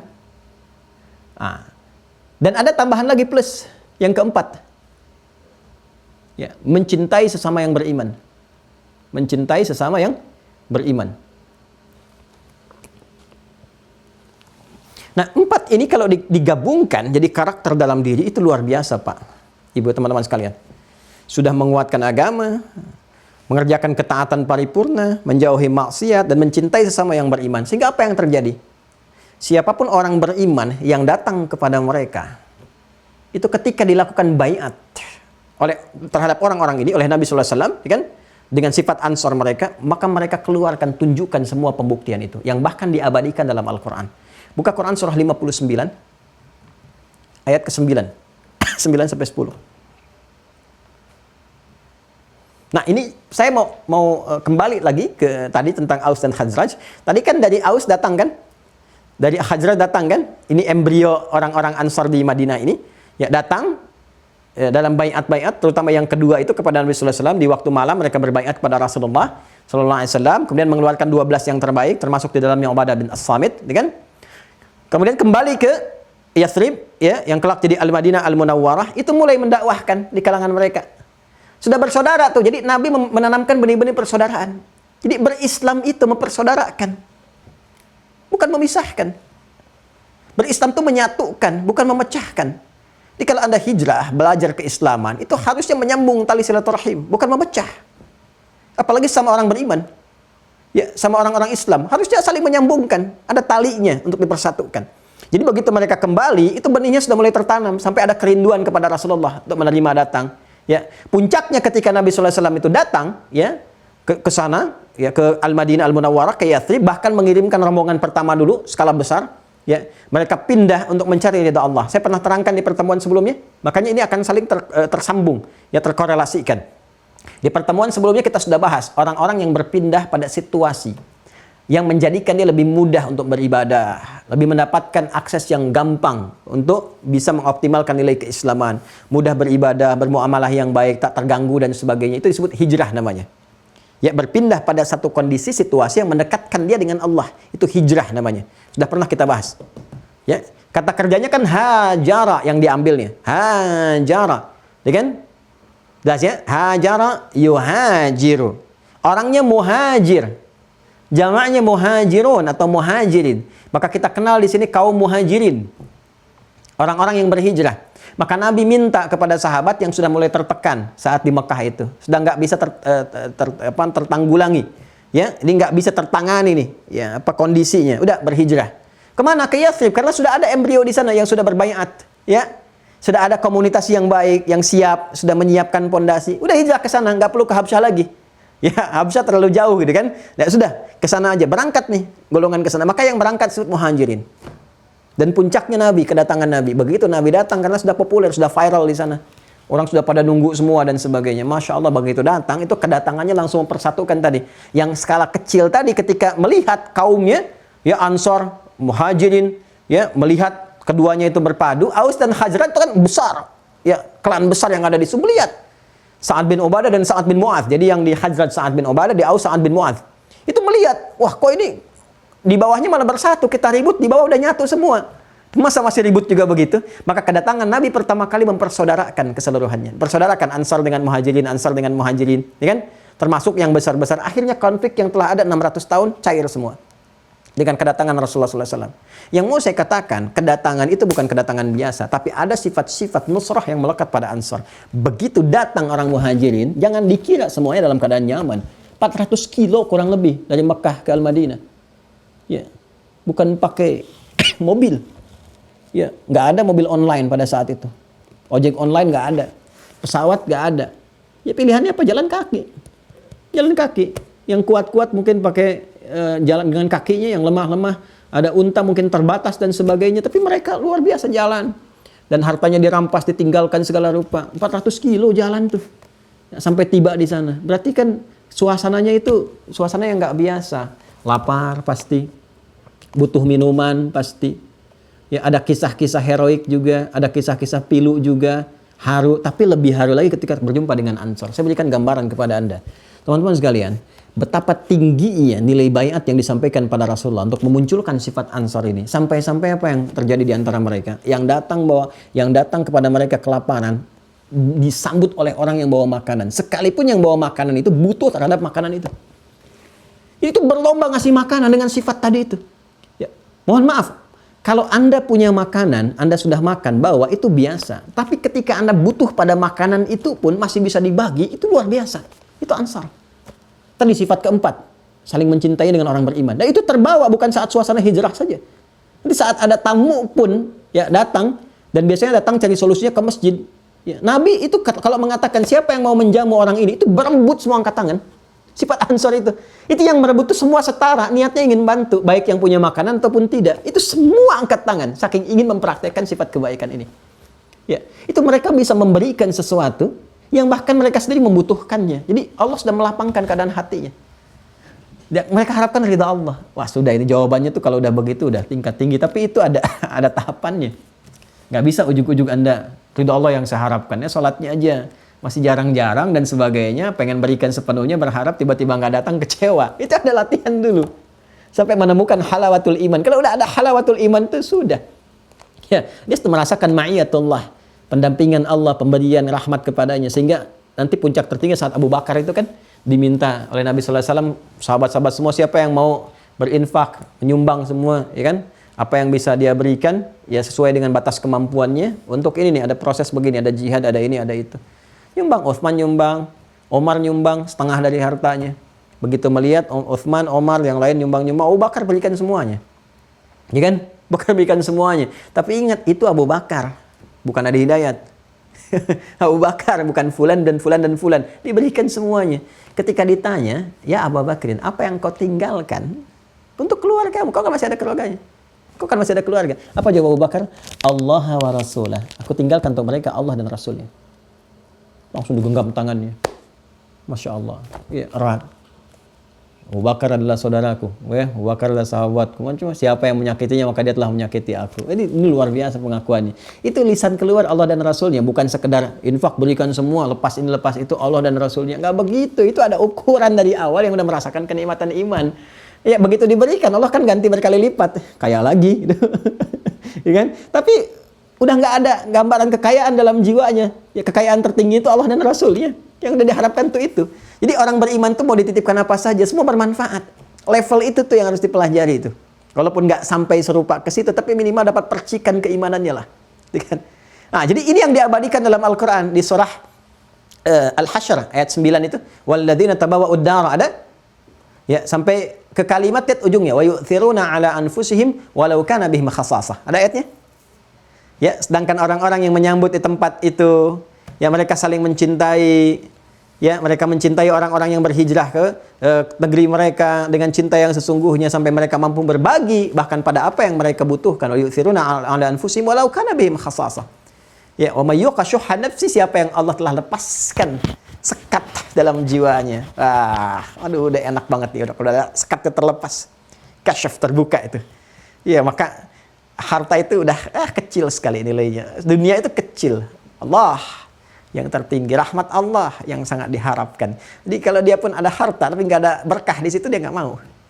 Rahmat Allah yang diharapkan. Kalau udah dapat rahmat Allahnya, ya mau apa aja minta, tinggal minta dikasih. Nggak minta pun diberikan kok. Jadi orang kalau udah paham itu nggak akan terlalu lelah mengejar dunia. Ngapain kejar-kejar dunia capek-capek? Rezeki dunia itu udah diatur, kita bergerak datang. Ya kan? Kita mau kerjain apa aja cukup kok, yang penting cukup bekal, pulang, meninggal, selesai. Alhamdulillah. Ya kan? Ya, bahkan kalau kita bisa al-qayyisu gitu kan, orang yang cerdas itu dia bisa melihat apa yang tugas pokok berlaku bagi diri itu yang dia siapkan gitu kan. Ya, kalau dia merasa ada harta yang bisa dia gunakan untuk ibadah, silakan dia jalani passionnya. Ya, tapi perangkatnya udah disiapkan sehingga nggak bergeser ke kanan dan kiri. Ya, dia udah tahu ada infak, ada sedekah, ada ini, ada itu. Kalau dia pengen pilih passionnya ilmu, supaya nggak berat, oh harta saya susah bawanya nih, saya nggak terbiasa bawa banyak-banyak, ilmu aja deh, yang kalau udah masuk nggak berat bawanya, kata Ali bin Abi Thalib. Karena itu Ali bin Abi Thalib pilih ilmu. Ya, ketika ditanya kenapa ilmu nggak berat kayak harta, ya Utsman bawanya berat tuh, ya butuh unta, butuh ini, butuh itu, butuh kendaraan ini itu. Kalau ilmu tuh udah masukin otak aja nggak berat, bawa ke sana kemari, insya Allah nggak ada beban yang terlalu besar. Ya. Kemudian wah ini Ali udah pilih ilmu nih, Abu Hurairah pilih ilmu, Utsman, Abdurrahman bin Auf pilih harta, ya kan? Ya udah yang lain pilih kedudukan aja deh dengan jabatan, ada Amr bin As ya dan sebagainya pilih. Wah Bilal ngelihat, oh ini udah pilih ini, pilih itu, udah diambil semua. Ah saya pakai tenaga aja. Adzan deh, Allahu Akbar, adzan. Nabi komen, sahabat like, di share deh terus sampai ke kita. Ya apa yang dikomen oleh Nabi? Bilal, kamu adzan saya dengar. Ya, suara itu terumpahmu itu di surga. Masya Allah, suaranya nyampe, terdengar langkah terumpah Bilal di surga. Disimpulkan, kata Bilal, adzan aja udah masuk surga. Ya udah deh, saya ngambil yang ini aja. Ya, itu fikih marbot tuh. Jadi kalau di marbot masjid keluarin fikihnya, menikmati itu. Jadi hanya manusia aja yang memberikan perbedaan di nama-nama itu. Ya kita kalau sudah punya prinsip di hidup, udah nggak usah capek dengan pandangan manusia. Kita aja kerjakan apa yang akan kita lakukan ini. Kalau kita begitu konsisten, insya Allah ya, kehidupan kita akan damai, tentram. Nah ini, apa kaitan dengan pembahasan hadis ini? Nah ini esensi yang tertingginya. Hubbul ansar, mencintai orang-orang seperti ini. Itu bagian dari keimanan. Tanda iman. Karena orang beriman itu, dengan orang beriman punya chemistry. Ya, antara iman dengan iman yang lain itu menyambungkan. Makanya jelas di Al-Quran disebutkan ya bahwa orang beriman itu satu dengan yang lain bersaudara. Ya, innamal mu'minuna ikhwah. Orang-orang beriman itu punya ikatan persaudaraan. Ikatan persaudaraan. Jadi dari rasa persaudaraan ini memunculkan apa? Ya, kalau persaudaraan hadir dari rasa cinta, maka dia akan saling menjaga. Yang dijaga itu bukan hanya orangnya, ya, tapi sifat-sifat yang melekat kepadanya. Sedangkan di sini yang paling menarik adalah hubbun, cinta. Jadi kalau kita mencintai, pasti akan mengikuti selera yang dicintai kan? Anda awalnya nggak suka kucing, calon Anda suka kucing, mau nggak mau Anda akan belajar bagaimana Anda harus menyukai kucing. Coba lihat, ya Anda suami istri sebelum menikah kan sama-sama akan saling menyesuaikan seleranya kan? Ya kan? Anda yang tadinya nggak makan ini, coba-coba ikut makan itu. Anda yang tadinya nggak biasa ke situ, coba-coba untuk ke situ. Karena kenapa? Sifat cinta itu menjadikan akan berusaha menyelaraskan pada apa yang disukai atau dicintai oleh apa yang atau siapa yang Anda cintai itu. Wah, ini unik itu. Cinta itu selalu unik ya. Akan berusaha menjaga kepada fisiknya dan menyelaraskan kepada hobinya atau sifat karakternya. Dan puncak cinta itu kan mawaddah dan rahmah itu yang menghadirkan sakinah. Bukankah di situ ada penyesuaian-penyesuaian? Ya, sakinah itu kan hadir ketika pasangan suami istri saling menyesuaikan kan dalam nilai-nilai kebaikannya itu. Ya, dan saling menjaga, ada perhatian, ada penjagaan. Nah, hubbul ansar hakikatnya di masa itu saling menjaga, muhajirin menjaga, saling melindungi, tapi maknawinya itu yang paling tingginya adalah penjagaan kepada nilai-nilai kemuliaannya untuk kita ikuti. Dan kalau kita ikuti, itu tanda keimanan yang mampu menguatkan iman kita. Jadi kalau kita mengikuti karakteristik orang Ansor ini, yang kuat menjaga agamanya, menjauhi maksiat, meningkatkan ketaatan, saling mencintai sama orang beriman, itu akan menguatkan iman kita. Dan akan merasakan kenikmatan iman. Karena mereka orang-orang pertama yang telah mendapatkan halawatul iman. Yang 3 yang telah kita bahas sebelumnya itu. Menjadikan Allah dan Rasul sebagai cinta pertama mereka. Apalagi, ya mencintai seseorang karena Allah. Apalagi nggak mau kembali kepada keburukan, mempertahankan pada kebaikan. Kan itu intinya. Halawatul iman. Jadi kalau kita mencoba meneladani Ansar ini, kita akan dapatkan kenikmatan iman yang dengan itu hidup kita akan nyaman. Dari mana taunya bahwa hubbul Ansar ini, ya minal iman, dari mana taunya kalau itu bisa meningkatkan iman dan diminta kita mengikuti ayat. Karena di sini kan ayatul iman. Ayat. Makanya baca lewat ayat. Ayat itu bisa dibaca tadi. Ya, lewat kenyataan sejarah yang bisa kita gali atau bahkan langsung keterangan otentik yang Allah sampaikan dalam Al-Quran. Sekarang kita lihat Quran surah ke-9 At-Taubah ayat 100. Coba lihat. Was-sabiqunal awwalun. Ada ayatnya? Yuk kita buka aja deh sama-sama ya. Kalau nggak salah kanan, paling kanan sebelah atas tuh ya. Ada? Sebelah kanan atas, as-sabiqun al-awwalun. Ada? Ayo dilihat. Ayat 100 nanti dan ayat 117. Ya, dari ayat 100 dulu. Was-sabiqun al-awwaluna minal muhajirin wal ansar. Kalau sampai situ, ya sudah, Ansar dan Muhajirin saja. Was-sabiqun al-awwalun, dan coba lihat, belajarlah dari orang-orang yang terdahulu. Yang paling awal mengikuti jejak Nabi. As-sabiqun al-awwalun, yang paling awal mengikuti jejak Nabi SAW. Ada? Minal muhajirin, para penduduk Mekah yang berhijrah. Coba belajar dari mereka. Ya, makanya kita belajarnya dari mana? Sirah kan? Dan seterusnya. Ya, punya sifat-sifat, karakter-karakter. Yang disiksa di lapangan, ahad, ahad, ahad. Yang diancam dengan pedang, ahad, ahad, ahad. Ya kan? Keimanan, Masya Allah. Menolong Nabi, berkorban, dan sebagainya. Ya, kemudian Ansar. Tadi yang saya kisahkan. Bagaimana membantu mereka dengan apa yang melekat pada diri mereka. Tadi ada yang luput yang belum saya sampaikan. Masih ingat kisah Abdurrahman bin Auf? Ya kan? Beliau itu kan orang kaya. Pedagang yang sangat terkenal di Mekah itu. Masya Allah, ketika memutuskan masuk Islam, kan dirampas semua hartanya. Ya kan? Harta dirampas, tinggalkan keluarga, berangkat tuh dengan rombongan. Berangkat tuh nggak bawa harta, nggak bawa apa-apa. Sengaja nggak dieksekusi oleh orang-orang kafir Quraisy untuk memberikan kesan bahwa masuk Islam itu akan begini. Akan kehilangan harta benda, akan sengsara. Dan belum tentu selamat sampai Madinah, 400 kilo. 400 kilo lebih. Ya, biarin aja jalan. Ntar meninggal di jalan jadi pelajaran bagi yang lain. Itu gambaran mereka. Tapi apa yang terjadi? Allah berkehendak yang lain. Wa makaru makarallah wallahu khairul makirin. Sampai kemudian ke Yathrib, siapa yang menerima? Itulah indahnya Ansar. Jadi diterima sesuai sifat keadaannya. Yang butuh makanan yang menerima orang yang bawa makanan. Yang butuh minuman yang menerima orang bawa minuman. Dan ini Abdurrahman bin Auf kehilangan segalanya, termasuk harta benda dan keluarganya. Itu infoknya sampai duluan. Jadi Allahu Akbar. Ini keadaan muhajirin ini, setiap yang hijrah, itu udah nyampe duluan keadaannya. Si fulan akan hijrah, tadinya begini-begini. Jadi yang menyiapkannya pun sesuai sifatnya. Diterima oleh orang yang termasuk golongan kaya. Jadi penduduk Madinah ini, Ansar ini. Ya, kemudian apa yang terjadi ketika diterima? Dia katakan bima makna akhil karim sami'tu annaka kunta ghaniyya. Ya, saudaraku yang mulia, aku dengar engkau ini dulu orang kaya. Dan dia tahu kalau kehilangan kekayaan, maka turunkan kebiasaan. Ya kan? Di rumus fisika kan begitu kan? Rumus gaya itu F1 berbanding lurus dengan F2. Gaya gerak sama dengan gaya dorong. Apa yang masuk itu yang keluar. Ya kan? Anda belum punya kendaraan, belum punya mobil, ya, maka tawadhu kan gayanya. Masuk angkot, turun, rendah hati, langsung sedekah. Ya kan? Tapi ketika punya mobil sendiri kan lain bedanya. Mobil kelasnya kan beda-beda. Ya, kelas biasa sampai punya yang tertinggi, Ferrari, Lamborghini kan beda-beda tuh tampilannya. Itu gaya kan? Tapi kalau turun level, ini dikhawatirkan ini. Ya, kan ada orang yang mempertahankan gaya. Makanya cukup banyak tekanan hidupnya kan karena gayanya, bukan karena hartanya. Ya kan? Dan dia khawatirkan kalau levelnya naik, ini kemudian turun tiba-tiba, nah dia nggak sanggup menerima tekanan. Kan di rumus fisika juga begitu. F berbanding lurus dengan P kan? Gaya berbanding lurus dengan tekanan, pressure. Ya, kan pemaknaannya di ilmu akhlak, gaya berbanding lurus dengan tekanan. Semakin banyak gaya, semakin tertekan. Ya. Makanya pejabat-pejabat publik, artis-artis macam-macam yang terlalu banyak gaya, hidupnya penuh tekanan. Jadi ketika nggak ada job, nggak ada macam-macam, karena terbiasa dengan level ini tertekan. Akhirnya berlakulah apa-apa yang tidak diharapkan dalam kehidupan. Bukan itu saja, termasuk kita.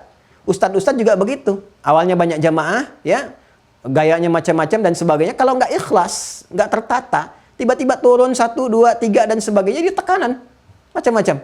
Nah, itu kalau nggak dipelajari dalam kehidupan. Jadi selalu ada keselarasan antara ilmu umum yang dipelajari dengan ilmu agama, semua mengantarkan pada tauhid ilmu. Nah, kita ingin tarik, ini orang ini menyimpulkan bahwa Abdurrahman bin Auf ini, wah pasti nggak enak nih, biasa makan yang enak-enak tiba-tiba jadi begini jatuhnya. Ya, dia ingin naikkan levelnya lagi. Dia juga, ini menarik nih ya, dia taunya kan ke level titik itu saja. Ya, tapi belum sampai pada esensi kesimpulan. Apa esensinya? Bukankah Abdurrahman bin Auf mendapatkan pelatihan ini, akidah, selama 10 tahun? Lihat nih kualitasnya Bapak Ibu sekalian.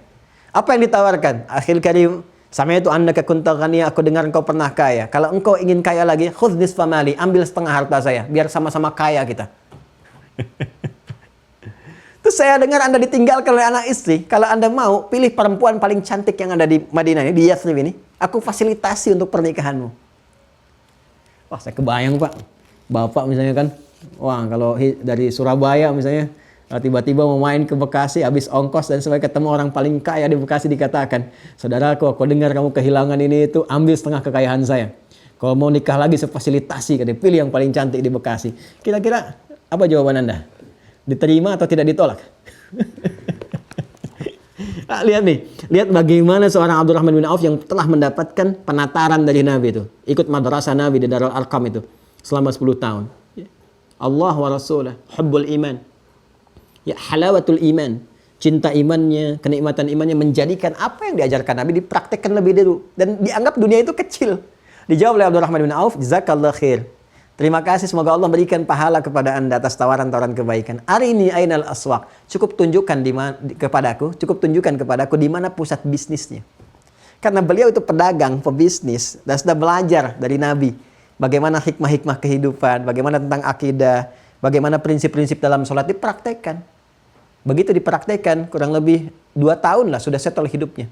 Ya, 3 tahun sudah jadi termasuk orang paling kaya. Termasuk paling kaya di lingkungan Madinah itu. Sampai jadi orang yang terkaya.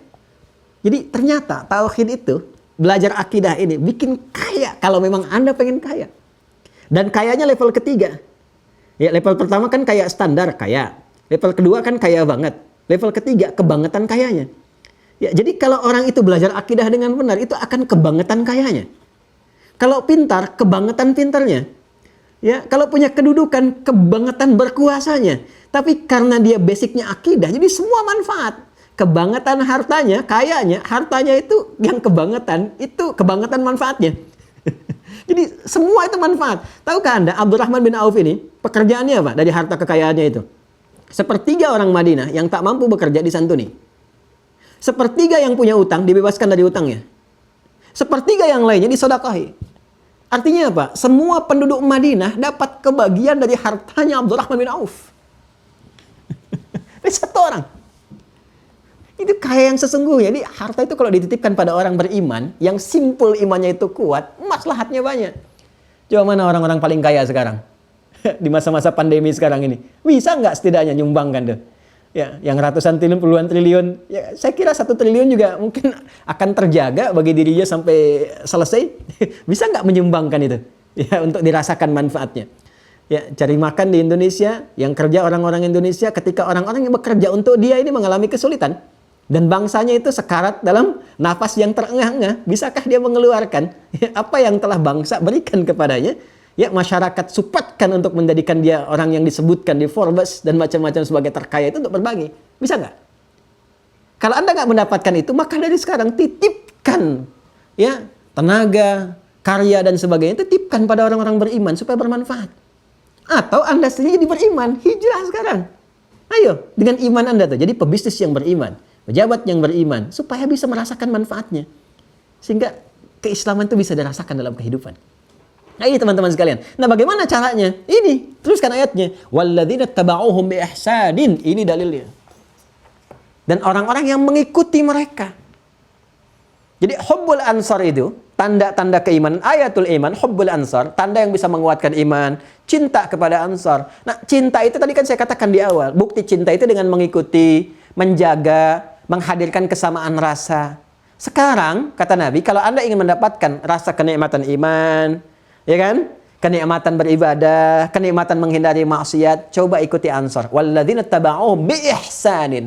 Dan orang-orang yang mengikuti jejak orang Ansar itu dan Muhajir itu dengan ihsan. Ihsan kan level yang keempat. Thayyib, khair, ma'ruf, ihsan. Dikumpulkan jadi saleh. Jadi kalau Anda ingin ikuti Ansar, ikuti kemudian Muhajirin, bagaimana caranya? Dengan ihsan. Apa itu ihsan? Kembali ke hadis Muslim, nomor hadis yang ke-8. Ya, di Al-Arba'in nomor hadis yang kedua disebut dengan hadis Jibril. Apa itu ihsan? Dikonfirmasi langsung di lisan Nabi SAW yang mulia. Al-ihsanu an ta'budallaha ka'annaka tarah fa in lam takun tarahu fa innahu yarak. Engkau memulai dengan menjadikan semua kegiatanmu sebagai ibadah karena Allah, lillah. Maka sekarang latihan lillah, memandang karena Allah, mendengar karena Allah, berkata karena Allah, mencintai karena Allah, membenci karena Allah. Latihan itu dulu. Kalau udah latihan, lihat profesi masing-masing. Bapak ibu sebagai apa? Sebagai ayah, sebagai ibu, ya, Anda kerjanya di mana sebagai apa? Nanti keluarkan miniasi. Ya, miniaturnya keluarkan di kehidupan era-era itu Ansar dan Muhajirin. Keluarkan sifatnya. Oh, Anda pejabat. Pejabat di mana? Nih, lihat. di kehidupan zaman itu, imma yang muhajirin, imma yang ansor, pasti memegang jabatan itu. Nggak percaya silahkan cek di sirah. Anda di militer, Anda di Kamtibmas, ada. Kalau militer kan TNI, Kamtibmas kan nanti ke polisi, ya kan? Ada. Siapa sosoknya? Cari jadi yang terbaik. Anda di pejabat, diplomat, ada. Gubernur, ada.